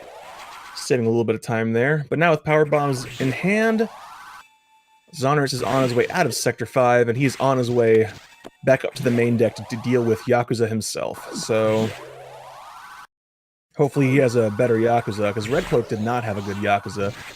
Oh man, Yakuza was so mean to him. It hurt my heart just watching it. Oh, Xoneris, it looks like he has the right setup to get the speed booster through here, and he gets it. That's what you want to see there. Oh, but it's time for Xoneris to do the puzzle room now. Let's see if he has any better luck with the Ripper Ice Missile puzzle room here. Oh, Ripper's a little bit far to the right there, but he gets it. Good recover. Interesting. And Xoneris getting it first try, no problem. He's making back a lot of time on that room alone. Okay, RedCloak taking a safety save before Nightmare. That's fine. Nightmare is a fight that casually is pretty annoying. And 100%, the threat of death at this point with as much health as you have is pretty much zero. But if you have trouble getting him to be where you want him to be, Nightmare can still hurt you quite a fair bit. Now let's see how RedCloak goes after this.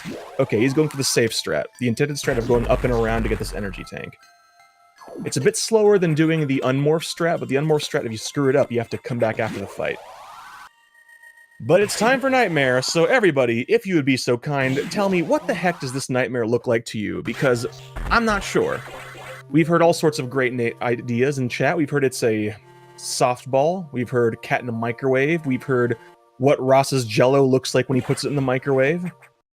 I call it a sad CRT with arms.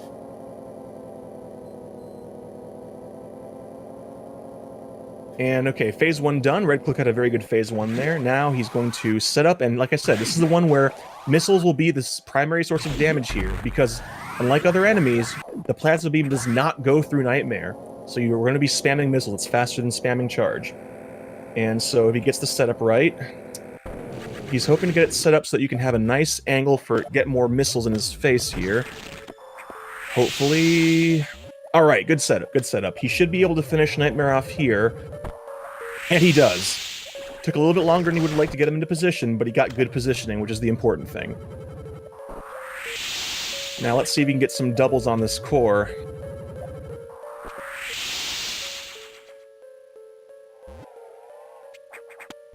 Alright, having a little bit of trouble with the positioning. I don't think he's gotten a single double yet. But at least he gets it. And Nightmare gives us the greatest gift of all. The gift of not having to look at the mustard suit anymore. Now we have the legitimately cool-looking gravity suit. That nice purple and teal combo. Yeah, I dig it. Gravity suit reduces damage even more than the Various suit, and also lets us run through water. Which is handy, because we're about to go back into Sector 4. In the section of Sector 4 that's completely underwater, no less.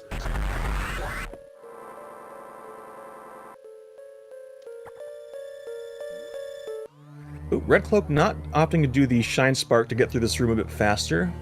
I think he might have crouched a little bit too late. And RedCloak, what are you doing? You don't have enough... Yeah, RedCloak, I think, forgetting there that he has to go to the left a bit to have enough speed to break through those speed booster blocks in that tunnel. So he's going to break through them and then turn around immediately to get this power bomb tank that sometimes folks forget. But so far, RedCloak, his energy tank count is correct, but it's hard to tell if he has all the missiles or power bombs right now. But at least we know for sure his energy tanks are correct. He hasn't missed any energy tanks. And now he's heading into the worst room in the game. Oh god, these little enemies. This room has weird floor and ceiling angles. And these little enemies, you can't kill them with a beam. You have to use either full charge shots or freeze them with missiles, and they're really hard to hit. And they shoot these annoying orange boomerangs everywhere, so it's... Chances are, unless you do this absolutely flawlessly, you're gonna feel like a piñata by the time you finish that room. It's really annoying to go through, even for experienced runners. Alright, but... I'm not neglecting Xoneris. He's coming up here on Yakuza. Let's see. Oh, zero beam door. Now let's see how many shots he gets at the beginning. Set up for the early hits. Oh, heard some tanks. So he might, unfortunately, have to take 3 cycles here. So we'll see. Hopefully, he doesn't have to wait. Doesn't have to do too much setup. Oh no, Yakuza, please, come on. Open the mouth. Oh my god. Alright, that wasn't too bad, but unfortunately, yeah, he's gonna have to get him to open up one more time. Let's see if we can get the... Oh, okay. Yakuza was a little bit more cooperative for Xoneris than for RedCloak, but still was a little bit... Neither of them were happy to see that it took 3 mounts instead of just 2 mounts instead of just 1. Xoneris doing the more widely accepted missile strat here. And let's see how the core treats him, how he handles that core. Doesn't get the double. Alright, meanwhile, RedCloak has managed to open up the last set of security doors, the level 4 doors, and now just grabbing the last few items on his way out of Sector 4 here.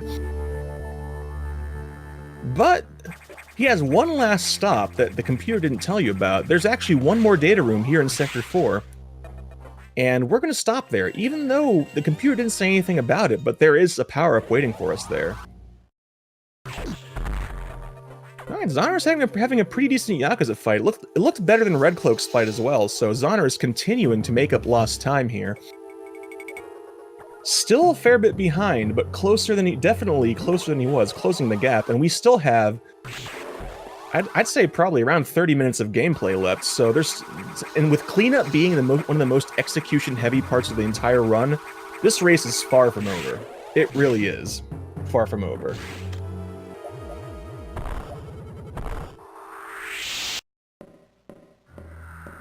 Okay, let's see how Xoneris handles the... Oh, he gets the music skip in the first room. Yeah, if you freeze the SAX before it sees you, the chase music doesn't start until you get into the second room, which I think is a kind of a fun little trick. Alright, RedCloak about to do a challenging Shine Spark trick here. The game wants you to actually use a room further down, Shine Spark up to get a Power Bomb tank, but with a little bit of tight placement here, RedCloak might have been a little bit too far to the right to get the distance. He might not be able to get this. Nope, he gets it. Alright, now he has to get up there and Shine Spark. Oh no! Sniped by the annoying orange boomerang enemies. I hate those guys. So he's unfortunately going to have to go do the intended strat. Oh no. Didn't start his run far enough to the right, and he didn't get the speed to break those blocks on the floor, so he's just going to go for the strat again. And he gets it this time. He gets the first shine charge. Can he get the second shine charge? Looks good. Oh, he loses the charge, unfortunately. That trick is a little bit... That trick can be a bit rough, because you have to actually reset your charge twice, roll through a gap, and then Shine Spark upward. Otherwise, you have to do the backup strat of coming down here and re-getting your charge on the room below. Meanwhile, Xoneris doing Natori. Nothing much to say there. Natori is, like we mentioned, more of a breath of fresh air boss, a break boss.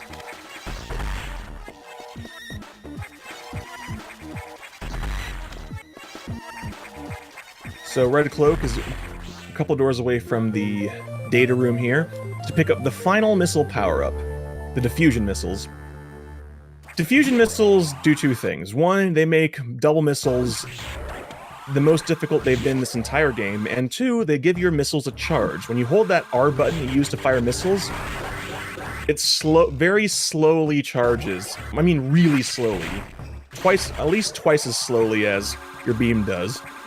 Once you fire a fully charged diffusion missile, it releases a circle of snowflakes. Beautiful snowflakes, and they freeze everything around them. Which are useful in maybe a couple of spots. Such as pretty much just to get over there. And to break blocks in a couple other spots. Diffusion missiles are one of those upgrades that they added it pretty much to... They needed to add another upgrade somewhere. But realistically... if I could, I would totally pass up on any upgrades after Super Missiles, because... Yeah... Super Missiles are the best missile upgrade. Yes, the snowflakes do in fact do damage, but they also move very slowly and take forever to charge. Thankfully, charging your diffusion missiles, you can use the same trick you use for the beam. You start charging before you pass through a door, you come out the other one with a full diffusion charge. Oh, I'm stumbling over my own words. I apologize. My throat hurts a bit.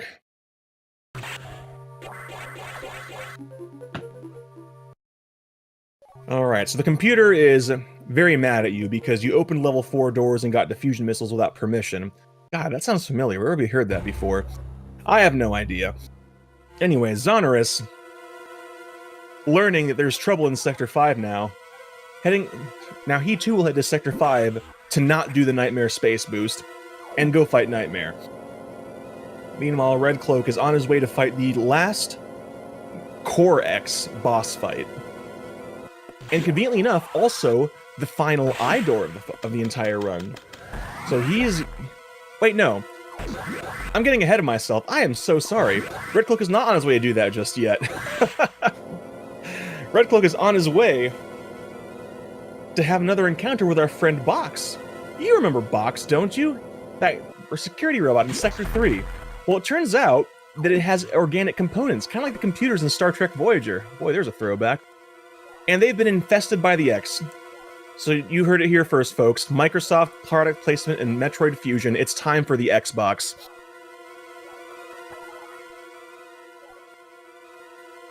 But first, RedCloak is going to take a minor, grab a couple of items on his way here, an energy tank here on the right, before heading on down to where Xbox awaits. Albogs, thank you very much for not making me feel like a complete weirdo for remembering Star Trek Voyager's computer stuff.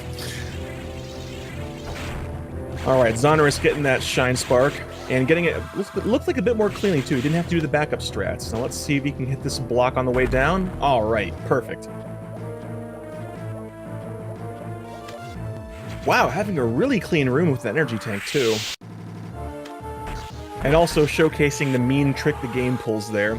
If you use a power bomb to try to reveal where the crumble blocks are, the game will actually put up a metal barrier to block you from getting the energy tank. So you have to go through it without revealing the crumble blocks. Oh my goodness. Xoneris having a little bit of trouble there. But rapidly approaching the nightmare fight.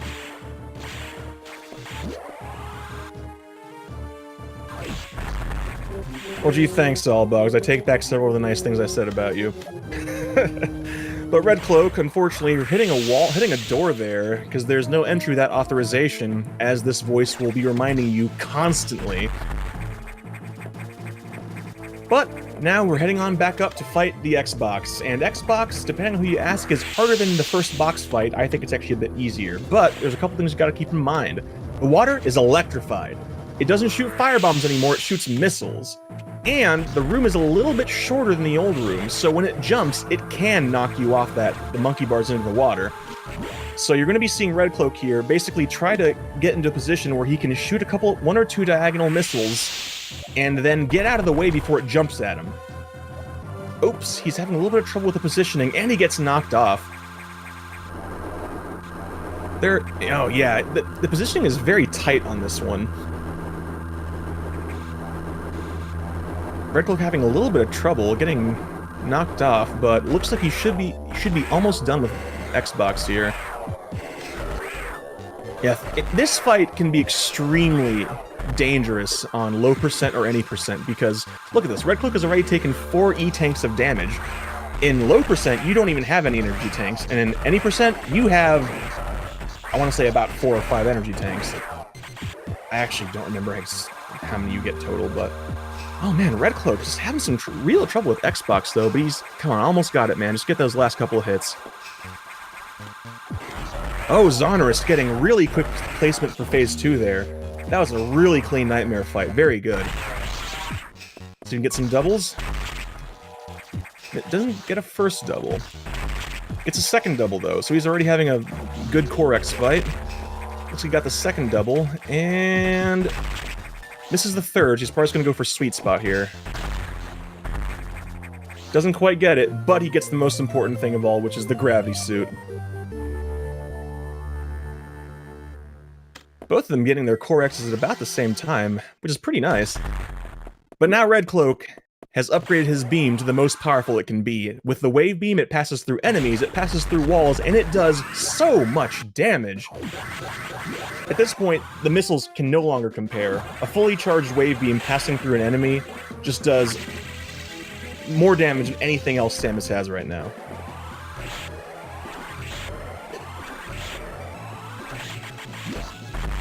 So yeah, RedCloak had better be trying to play as cleanly as possible here, because Xoneris is closing the gap slowly but surely.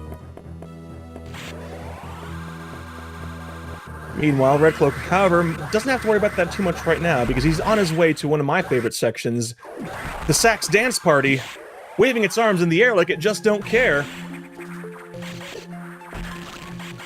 Oh god, party too intense, gotta get out of here. Jettison the party. No fun allowed on the BSL space station. Making it out in a timely fashion, the world's least climactic escape sequence. No trouble for RedCloak. But if you want to take a short break, now's not a bad time to do it, because RedCloak is now heading into the second longest computer dialogue of the entire run. It takes a bit. Especially on English, where there's more words than in the Japanese version. Meanwhile, Xoneris making it out of Sector 5 with no trouble, going into the nice, relaxing underwater Sector 4 section. There's a lot of love for this section among the community, just because it's actually a pretty fun section to play, and the music is very relaxing. If there's one thing Fusion does well sound-wise, it does very good ambient music.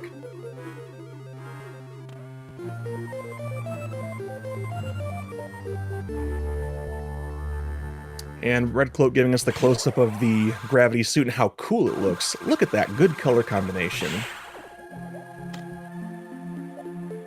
When the art design does a suit design just right. Alright, now, I said it before, but now I mean it for real. Now RedCloak is on his way to the final Core X boss fight. Which also happens to be the final eye door he has to worry about. But not before he has to take care of a couple of other difficult dealies. He's coming up on a puzzle room where, again, he has to kill enemies, let them reform into other enemies, and he's coming up on one of the casually more annoying non-boss enemies, the gold pirates. Why are they annoying? Because they're generally invincible, and unless you shoot them in the back. And what is that X-Parasite doing? Oh no. Oh no. He got... That's an unfortunate thing that can happen sometimes. Sometimes we get really unlucky.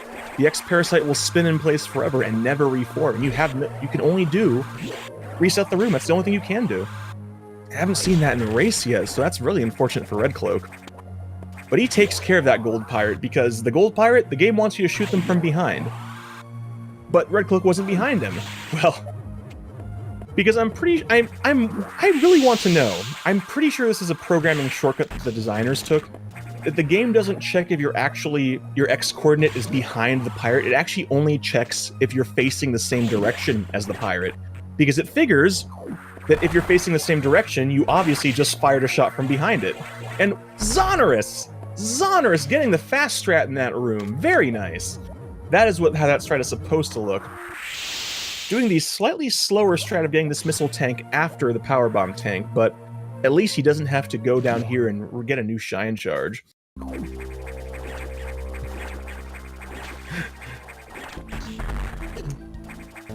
Dark Dylan, this is a great time to mention that X-Parasites inherit the intelligence of whatever they infest, and space pirates are not known for being intelligent, so...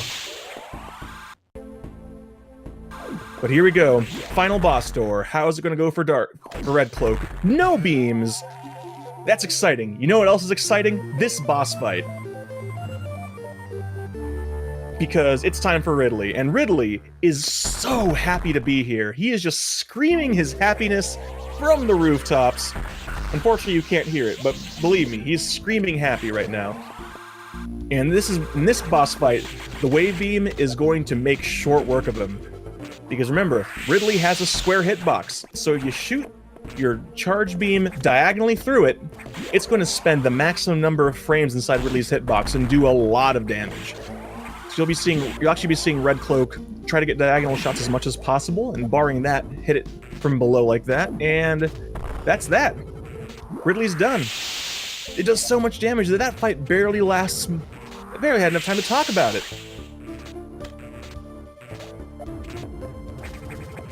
And he's trying for doubles on this Core X, but getting doubles on the Ridley Core X is exceedingly difficult.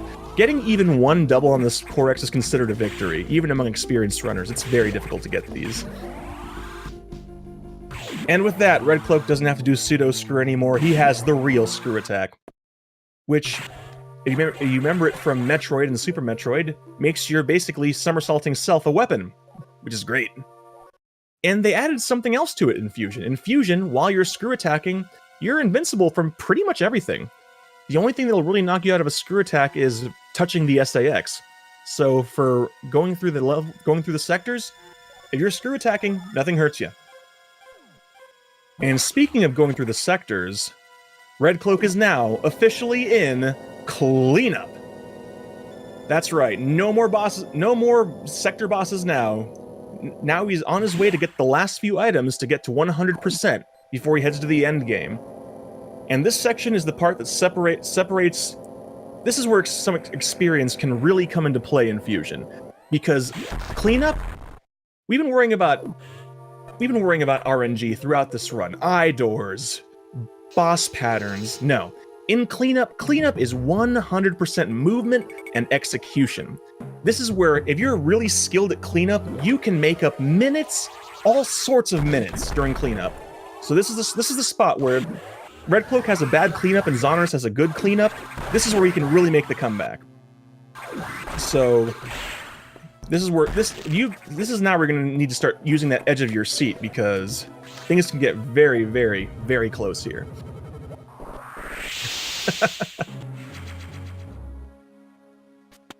Alright, meanwhile, Xoneris on his way to go fight Xbox himself in Sector 6. Alright, RedCloak setting up to do 2 Shine Sparks here. These are very costly to mess up, because you mess them up, you usually have to run back through at least 4 door transitions to get the charge again. So, ideally, he's just going to run through here, get the powerbomb tank up top. Oh no, he takes a hit. That's going to be... Actually, no. From that room, that's 6 extra door transitions. That's a big time loss. So hopefully he can get it this time. What he wants to do is actually when he gets in that room, is he wants to screw attack against the right wall through the enemy, just like that. Perfect. If you do that, the enemy will never shoot you. Alright, but he's not out of the blue yet. He has to get one more shine charge and get up into the boss room where he got the charge beam to get an energy tank. So he's going to have to go all the way to the left, get himself a charge, and then carry it up into that room. Hopefully he does not drop any space jumps, otherwise he'll have to go through 4 more transitions. And it looks like he gets it. Alright, he's in the clear. It's very easy to accidentally lose time in those rooms where you get sloppy with your Shine Sparks and your speed boosters. I have done it more times than I care to admit. Alright, Xoneris, meanwhile, having... Oh, he has a very good Xbox fight. Doesn't get knocked off the ceiling or anything.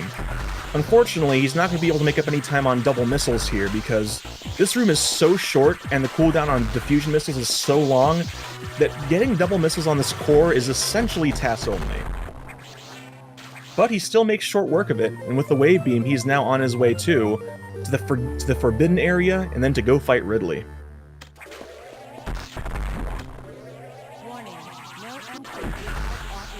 Alright, RedCloak actually about to get a missile tank, which the game actually shows you how to get this in the demo by wall jumping between the 2 walls, but it's a lot faster just to use the space jump, so that's why we don't get it earlier, even though we easily could have. It's faster to get it now.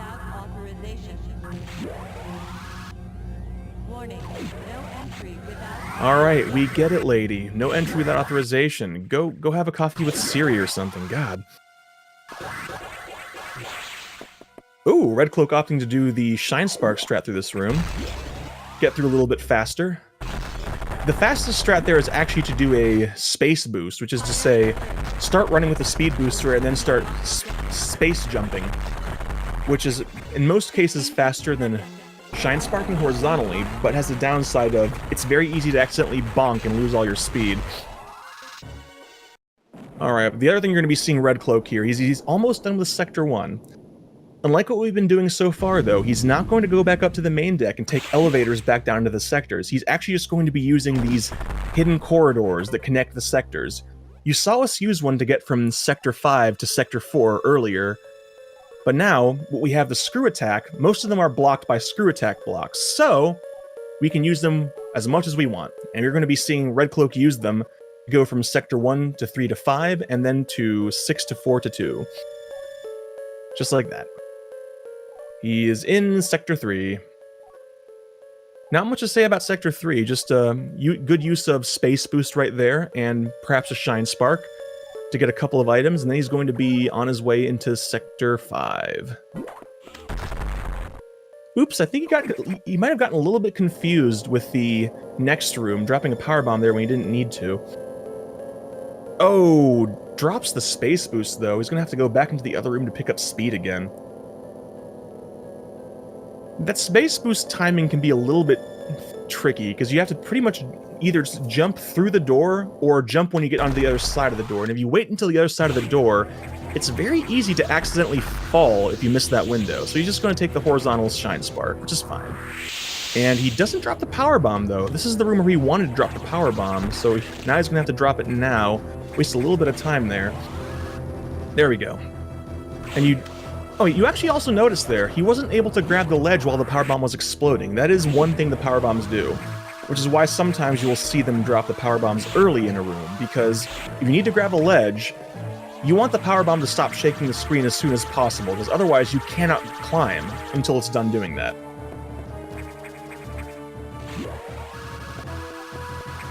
Okay, Xoneris now taking care of the gold pirates in the puzzle room, heading up into Ridley here.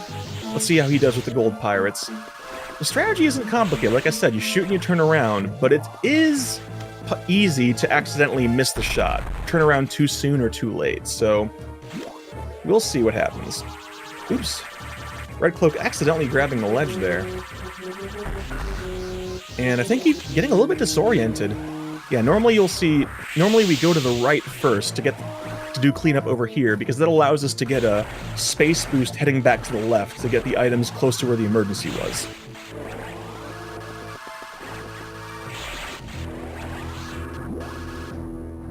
Alright, Xoneris having no trouble with those space pirates. Giving them the business and going on his way. And taking advantage of the diffusion missiles to freeze some rippers. Let's see how the Idor treats him. No beams, no problems. Alright, everybody. You couldn't hear it before, but everyone get ready for Ridley's happiness, because he wants to share it with you. Wow, what is that sound?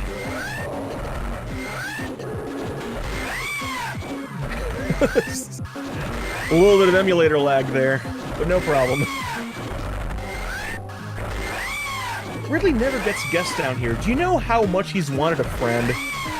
He's just so happy. Several folks in chat making use of Big J Ree. Kids go back to sleep. Now let's see if Xoneris can get some doubles. Oh, Wilty got a double there. Doesn't get a double there, though.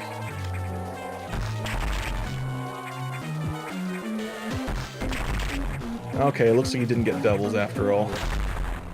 But with that, Xoneris has the screw attack, and now he too is in cleanup.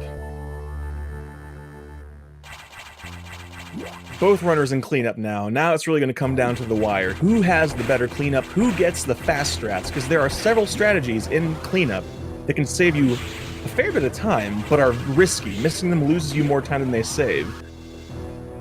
So let's see what happens. Particularly, I'm going to mention now, unquestionably the most challenging sector in cleanup is Sector 6, and both of them still have a ways to go to get there. But if RedCloak has trouble with Sector 6 cleanup and Xoneris nails it, he can make up... He can debatably make up minutes in Sector 6. Sector 6 is extremely difficult to clean up well. Alright, RedCloak now being done with Sector 4, he's just going to make his way back up and grab a couple... Actually, no, he's not done. He has a couple more items to grab on his way out. Thankfully, they're right next to the tunnel that connects Sector 3 to Sector 5, so they're right along the way. Yeah, go figure. The game's mean event system that stops us from breaking a sequence now finally says, okay, I guess now you can... Oh, RedCloak, unfortunately, not getting speed booster. Normally you want to build up the speed on the floor below and then shine spark across this room. This is one of the longest horizontal rooms in the game, so he's going to lose some time there. And he doesn't drop the power bomb before picking up the missile tank. Oh no. Thankfully, this game lets you, if you drop a bomb or a power bomb before you pick up an item, it still explodes while you're locked in place. So in this particular case, what you want to do is drop the power bomb before you grab that missile tank and then keep running through it, and it'll blow up the wall so you don't have to stop. So RedCloak is not making any huge mistakes, he's making a lot of small mistakes. And at this point with Xoneris just playing super well, he can't afford to be making these mistakes. So we're gonna see what happens, but RedCloak needs to definitely be playing at his best right now. Alright, now Xoneris going for the two shine sparks in Sector 1 here. Gets the first one alright. Let's see if he gets the second one. No problem, first try. Gosh, Xoneris is playing really well right now. Okay, RedCloak now in Sector 5. Got the first power bomb tank there. He just has a few more tanks to grab. He has to go up top here and line up to do a shine spark to get a missile tank and a power bomb tank. Oh no! He didn't open the door! I don't think he opened the door! He's going to bonk if he doesn't open the door before he shine sparks. Oh, he remembered. Okay, okay. That's actually a mistake we've seen several folks make. Normally, you shoot the door, then run to the right and shine spark all the way back to the left. But he thankfully remembered and instead ran to the left to get the shine charge before opening the door. So he didn't bonk there. That would have cost him even more time. So to RedCloak's credit, he's been very good at realizing he made a mistake and fixing it immediately. So, oh no, he gets stuck in the corner though. One more missile tank and he's on his way out of Sector 5 into Sector 6. So here it comes. Here comes the big bad Sector 6 cleanup. Sector 6 cleanup is difficult because it includes a couple of spots where space boosts will save you a lot of time but are very difficult to do. And where missing up shine spark tricks cost you a lot of time. And also, the most annoying powerbomb tank in the game is in Sector 6. We'll worry about that powerbomb tank when we get there, don't you worry. So I expect RedCloak to just go for the shine spark strat here. It's a bit slower than the space boost, but it's a lot more consistent. Yeah, he's going for the shine spark, and I can't blame him. It's actually possible to space boost through here and grab that powerbomb tank without having to do another shine spark in this room. But it's so easy to accidentally bonk on things along the way, at which point you have to go all the way back and get your charge again. So the shine spark is the much safer strat here. Xoneris already in Sector 3. He is just plowing through cleanup here. Alright, let's see if RedCloak can get the second tank in this room on the first try. No problem. RedCloak doing this room perfectly for the shine spark strat, so he is definitely not rolling over here. He's still doing his very best, and he's doing decently well. Sector 6 has been going well for him so far. Now let's see how the rest of Sector 6 goes. He has to get one powerbomb tank near where the forbidden sector was, which he has to be very careful with, because if you shine sparks straight up, you get locked into a navigation room, and that's it. You're done. Because once you hit a navigation room in this part, the game forces you to go to the end game, and we don't want that yet because we don't have all the items. So you're going to see him speed boost and then jump to break the speed booster blocks, so that way he doesn't have to get locked into the navigation room. But it's tricky. If he jumps too early or too late, he'll miss it. And he gets it. He gets it. Good, good, good. That's a costly mistake to make. We've seen several folks make that mistake, and it's never fun to see.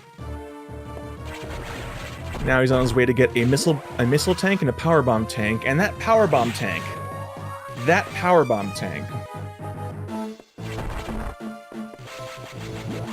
Oh boy. So, let's talk for a moment about crumble blocks, shall we? You've been seeing crumble blocks throughout this run. When you land on them, you fall through them. But, if you jump on the same frame you land, you can actually jump off of them. It's a one-frame trick. And the intended strat for this room is to freeze an enemy and jump off of it, but that takes forever. So we're just going to... Wait, no, he might be doing the intended strat, actually. Normally you drop a power bomb there to clear it up, but he might be doing the intended strat. I think he is. I think he's doing intended strat. Or maybe not? He's a little bit confused here. Okay, I think he's going for the intended strat, yeah. Yeah, you're supposed to freeze this enemy there, use it as a stepping stone, because right under where that red enemy is, there are crumble blocks. And the way that most runners do it is we kill all these enemies with power bombs. Oh no, oh goodness. Yeah, you're supposed to freeze the enemy to get across there, but the way we normally do it is you kill all the enemies with a power bomb, and then just carefully... He's going for the crumble strat. He's going for the crumble strat. Okay, he tried it once. So now he's just going to go for the intended strat. And, okay, that should be pretty good placement, and he gets it. Okay. Unfortunately, he lost a lot of time there. That would have been probably equivalent to at least 10 tries of the crumble strat. Most folks will get it in under 10 tries, or under 5 if you had enough practice with it.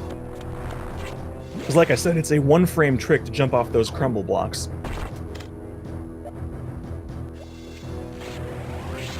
Alright, now RedCloak's setting up to go into the next puzzle room. He's going to be either space boosting or shine sparking through some blocks. And he's going for the shine spark.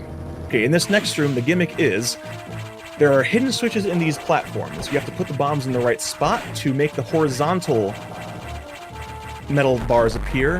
And if you put them in the wrong spots, you get blocked by vertical ones. But it looks like he has the good placement, so he just runs across them and can break the speed booster blocks on the right to get this energy tank.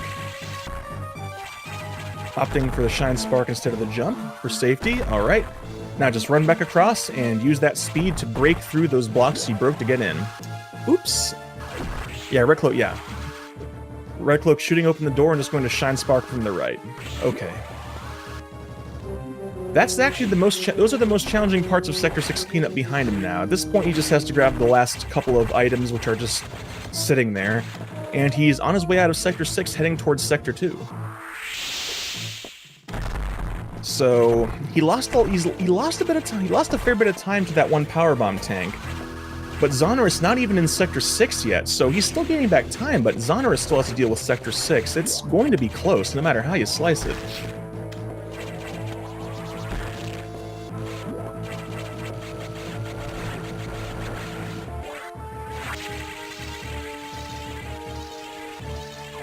Alright.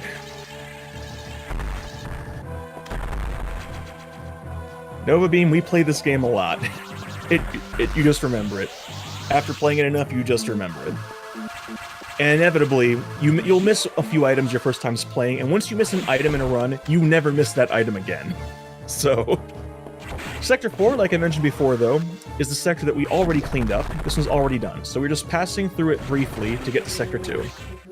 So RedCloak is going to blow up those blocks, screw attack through the floor here, and be on his way to Sector 2. Sector 2 is the second most challenging sector of cleanup because it has a lot of crumble block tricks. First things first, RedCloak is heading up to a room which we affectionately called Crumble City, because the room is made up almost entirely of crumble blocks. The game wants you to space jump through without touching the floor, so let's see how... Oh gosh, RedCloak, please! Okay, so RedCloak going to carefully space jump through here without touching the floor to get this energy tank and the powerbomb tank below. Okay, first one down. Now he has to get that second one. Oh! Okay, oh no! He can still recover, Okay, good recover. And he gets the powerbomb tank. That's good. Falling through the crumble blocks down below forces you to go back around to the start, and that can lose you a lot of seconds. So that's one of the two challenging bits of Sector 2 cleanup here. Xoneris doing the slightly faster high shine spark in that room. You shine spark high going in, you don't go all the way across and just bonk near the entrance, which saves you a few seconds. So again, Xoneris he's not going for the super fast strats, but he's going for the slightly faster strats and getting them on the first try, so he's making up time. And RedCloak is not in the clear yet. Sector 2 is the last sector of cleanup, but he's not done with it yet. And there's still two puzzle rooms left which can cause him some trouble. Oh goodness, he's having some trouble with these key hunters.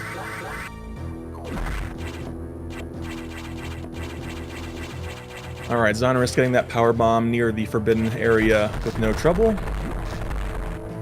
And RedCloak on his way to my least favorite part of Sector 2 cleanup, which is another room with crumble blocks. Crumble blocks and rippers. The game wants you to freeze the rippers and use them to go across the crumble blocks, but it's totally possible to just do those one-frame jumps and space jump your way to the two powerbomb tanks. So we'll see what he does.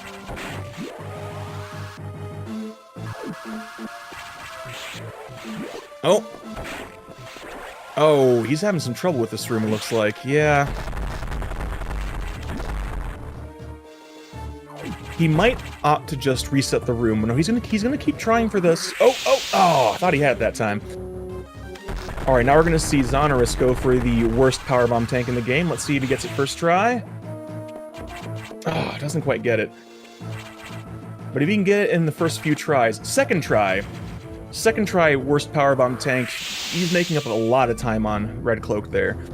But RedCloak, and getting those two tanks in that room, though, there's only one room that can stand between him and They might have potential for choke here in Sector 2. We'll see what happens when he gets there.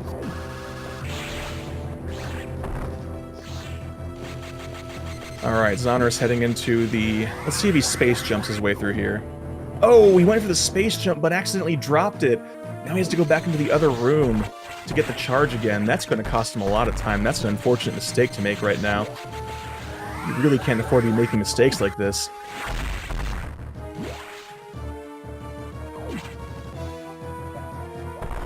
Alright, thankfully knowing exactly where to drop those bombs. Okay, and RedCloak not pulling a me and getting lost in Sector 2 during cleanup. I swear I do that every other time. And I hope you remembered this room here. That power bomb we dropped earlier saves us time now, because we can just go through here without having to drop another power bomb. And the final puzzle room of the game, coming up here. This is actually another one that you see if you watch the demos at the beginning of the game. This is the one that was designed specifically to test how good are you at chaining Speed Booster, because the game wants you to move across the room several times, chaining Speed Boosters with horizontal shine sparks. So there's a slightly faster strat you can take to get that first missile tank, but I don't think RedCloak is going to take it. Actually, he might try for it. He looks like he's trying for it. So you see him horizontal shine sparking into those slopes to get the run again. And the fast strat here is to actually, at the top there are crumble blocks. If you crouch on the crumble blocks, he might be going for it. He might be going for it. Oh, he doesn't get it. He hits the wall. It's possible to crouch there and get your shine charge, and if you get that shine charge and then fall optimally, you can make it to that missile tank before your charge goes away. But it's extremely difficult, because you have to both get that charge on the crumble blocks and fall as quickly as you can. If you do only one of them, you're not making it in time. But with that, RedCloak is finished with Sector 2 cleanup, and he has 250 missiles and all the energy tanks. So he has max missiles and max energy. He's used a bunch of power bombs, so we can't tell if he has how many power bombs he has right now, but he has one more power bomb tank to grab on the main deck, and he is at 100% assuming that he hasn't missed anything. But it's looking pretty promising. We'll just have to wait and see. RedCloak, where are you going? Alright, Xoneris takes a tumble during Crumble City, but on the second try, let's see how he goes. Alright, 1 out of 2. Can he get that power bomb tank without taking another tumble? He gets it. He gets it.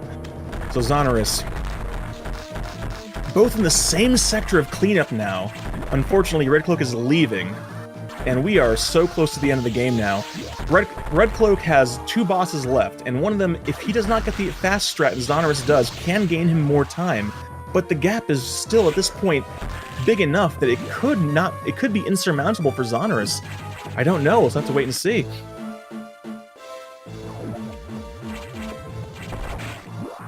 But it's not looking promising for Xoneris, but never say never. There are things that can still go wrong in this final section of the game. Tagrinith, I think they thought about that, because if you fall through the crumble blocks right in front of the energy tank, there's actually a solid bit of floor you can't fall through, and the game forces you to go all the way to the left and go all the way back around. So you can't do that. And RedCloak doing the check, and it looks like he has all the items. RedCloak has 100%, and he is on his way to the navigation room to start the endgame. Opting to take a safety save here, because the second to last boss can actually cause a soft lock. So, ooh, Xoneris opting for safety strats, but allowing him to get through this room relatively quickly, so good choice there. And now on RedCloak's screen, if you want to go make a sandwich or go to the bathroom, or maybe go to the bathroom and make a sandwich, then go to the bathroom again, now's the best time, because this is the longest text cutscene in the entire game. It is minutes long.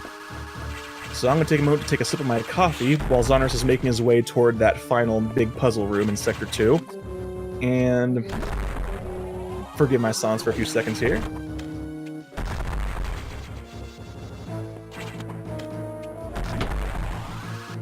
Whew. Boy, oh boy, I'm going to need a throat lozenge when this is all over. What kind of coffee? It's just store-bought Seattle's best. Take it black, no creams. Not the best coffee I ever had, but it gets the job done and it's not too expensive.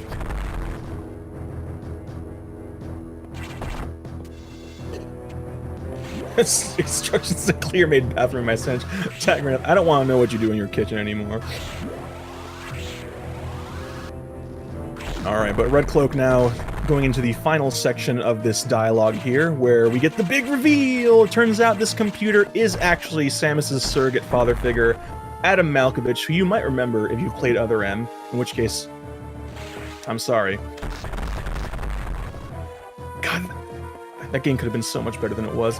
But I'm not here to talk about Other M, I'm here to talk about Metroid Fusion, and Xoneris going for the more commonly seen strat of getting that power of that missile tank first, without going for the crumble strat. No, it's not a spoiler, because it's about to be revealed right here that the computer is actually Adam. And we're not the only ones shocked about it. Samus is shocked about it too, just watch her eyes. Ooh, Xoneris going for just shine sparking straight across, not even doing the run.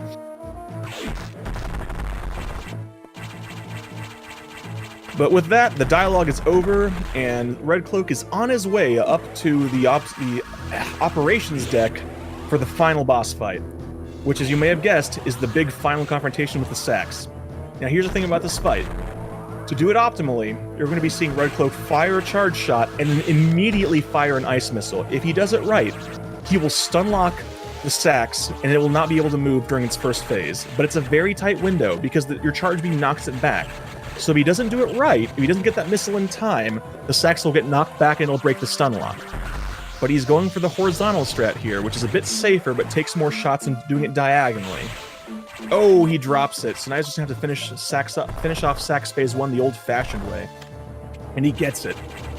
Now with Phase 2, if he does it right, he can get it in 2 shots. One diagonal and one vertical right through it as it jumps. And, oh, he misses that second shot.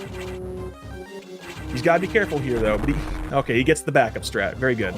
Now, this Core X, it's possible to get doubles on this one, but like I mentioned before, it's diffusion missiles, which are the hardest to get doubles with, and it's a beam Core X. So diffusion missile doubles on a beam Core X are as hard as it gets in this game. And RedCloak just opting to go for the safe strat of getting it blocked under the platform. Slower, but it's safer, and with that, the SAX is no more. Time to activate the final escape sequence. Wow, and Xoneris is about to be entering into that final dialogue, but at this point it's too late. RedCloak is less than 2 minutes away from finishing. Xoneris is not going to be able to make it up at this point.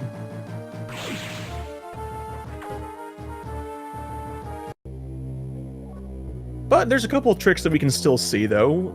Let's see if RedCloak can get himself a low-height Shine Spark, or maybe even the Pogo if he's feeling saucy. Low-height Shine Spark uses a principle very similar to the whole thing about shooting to come out of a somersault to land faster. Basically, if you're in this final vertical shaft of the game, if he's somersaulting down and shoots and presses jump when he's low enough, he can actually activate the Shine Spark a little bit closer to the ground than you normally can if you're standing. And if he does that, he'll be able to Shine Spark all the way to where the ship is.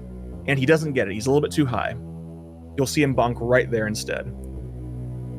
But so he heads into the final room to fight the Omega Metroid! Is he gonna go for Pogo? Doesn't look like it.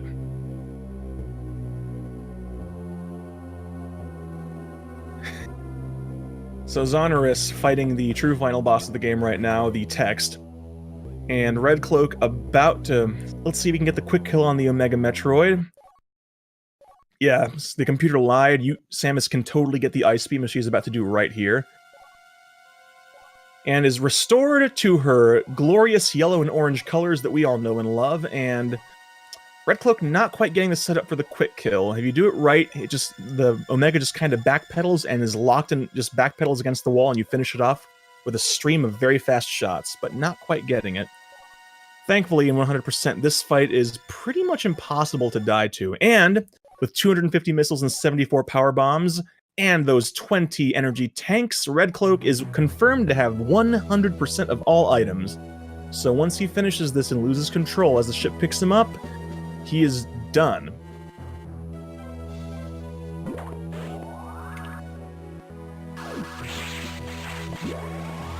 And the Omega Pirate, wrong game.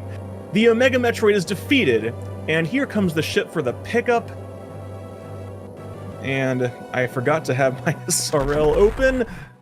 And with that beam grabbing Samus and loss of control, RedCloak is finished. And I got into the SRL chat too slowly, so I do not know what his official SRL time is, but he has an apparent live split time of 2:10:26. So GG to RedCloak. Congratulations on his win in this race today.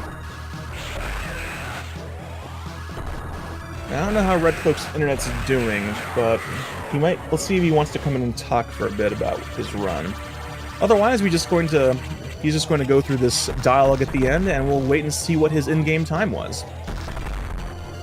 Metroid Fusion, of course, being, unlike Zero Mission, being a game where we use in-game time to determine leaderboard standing, so that's why we wait and see what it is. Xoneris looks like he was trying to get some doubles. You have to get above the core X with spaceship and shoot down, but it's very difficult, like I mentioned. But Xoneris, though, can we talk about how well Xoneris played, though? He took that unfortunate death, but he turned a 20-minute deficit into a deficit of well under 5 minutes. That's damned impressive.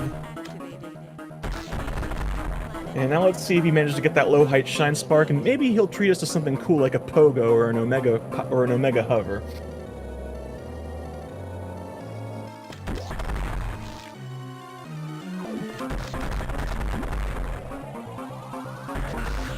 Well, Tigrant, that's mainly just because we really don't have a good, because in-game time for a race is a little bit weird in a sense, because generally if you win in RTA, you also win in-game time, so there's really no reason not to just use RTA, because it's a lot easier to tell at a glance who's winning.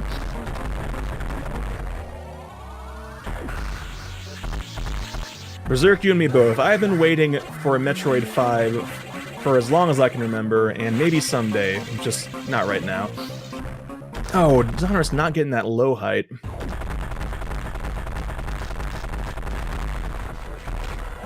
But he has working out a lot of frustration on the BSL station here, just firing missiles all over the place.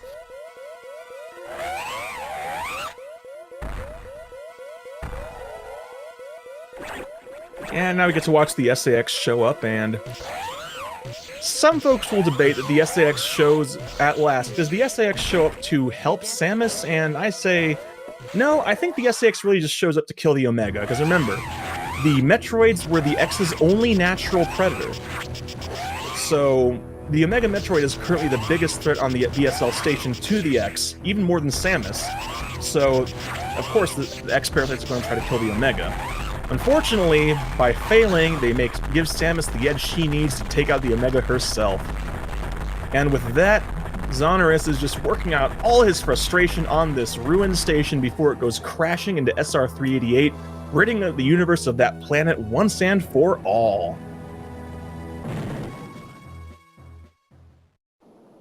I will make an observation about why Zero Mission uses RTA as opposed to in-game time. Zero Mission used in-game time for the longest time as well, but it turned out that at the end during certain situations, by spamming pause and unpause as much as possible, the game doesn't actually reactivate the in-game timer until more than a frame after you come back. So you can actually spam pause to have a better in-game time. And no one wants to watch that. Heck, no one wants to play that. So it was decided that rather than have to worry about someone doing that at some point, doing a pause strats in-game time run of Zero Mission, that for Zero Mission, it was made more sense just to switch to RTA. Fusion doesn't have a problem like that. So for Fusion, just sticking to in-game time makes sense. And on top of that, it also makes it so that older runs aren't completely invalidated. So that's another reason. And RedCloak pulling a 1:29 in-game time. And Xoneris zooming forward so we can see he gets a 1:14 in-game time. Unfortunately, because of that 20-minute loss early on, RedCloak is still our winner today. So let's see if maybe Xoneris wants to come in and say something. Otherwise, we're going to Otherwise, it's just going to be me for a bit here. Xoneris wins by JRTA timing. All right, but getting sub 130 is always respectable in this. I know that was a very big day for me when I got the first time I got a sub 130 clear time. So both guys getting 100%, not missing any items. All right, Xoneris, I'm sorry. I understand. So looks like we're gonna have no interviews here today after this race. So let me just take a look at our. Let me take a quick look here at our speed gaming schedule so I can tell you a little bit about what else we got going on our speed gaming channels, both in Fusion and in normal things. Coming up next here on Speed Gaming 1 at 3 p.m. in half an hour, we have Mystery Tournament 11 continues. Later on tonight, if you want to scratch that Metroid at some more, we have Super Metroid Randomizer at 6 p.m. And if you love those randomizers, Final Fantasy 1 Randomizer at 9 p.m. and the Earthbound Tournament, which started yesterday, continues on Speed Gaming 1 at 9 p.m. And if you want some more Fusion, tomorrow night at 9:30 p.m. on Speed Gaming 2, we have the next race in our Fusion tournament, which unfortunately I don't have the bracket handy, so I can't tell you who's racing. But every single tournament we've had so far, every single race we've had this tournament has been a nail biter or something that makes you want to scream at my screen for one reason or another. So I don't want to miss any of these, and you shouldn't either. They've been great so far. And also, I'm just going to do a little bit of a shameless plug that tomorrow at 3 p.m. we have the Link's Awakening DX tournament as well. It's been another fantastic tournament, another one that I'm actually participating in, although I'm not racing tomorrow. But it's a great game, a great run. So that's another one to look forward to if you want to see some cool tricks. But otherwise, I think that's going to wrap it up for us today for Metroid Fusion here on Speed Gaming. So thank you very much, everyone, for watching. I've been Crunchy Lex. Hope you had a good time, and good game to... I said a brain fart. Good game to RedCloak for his win today, and GG to Xoneris for powering through even after that unfortunate thing that happened. Well played, both of you. Thanks very much. Thanks again for watching, everybody, and I'll see you next mission.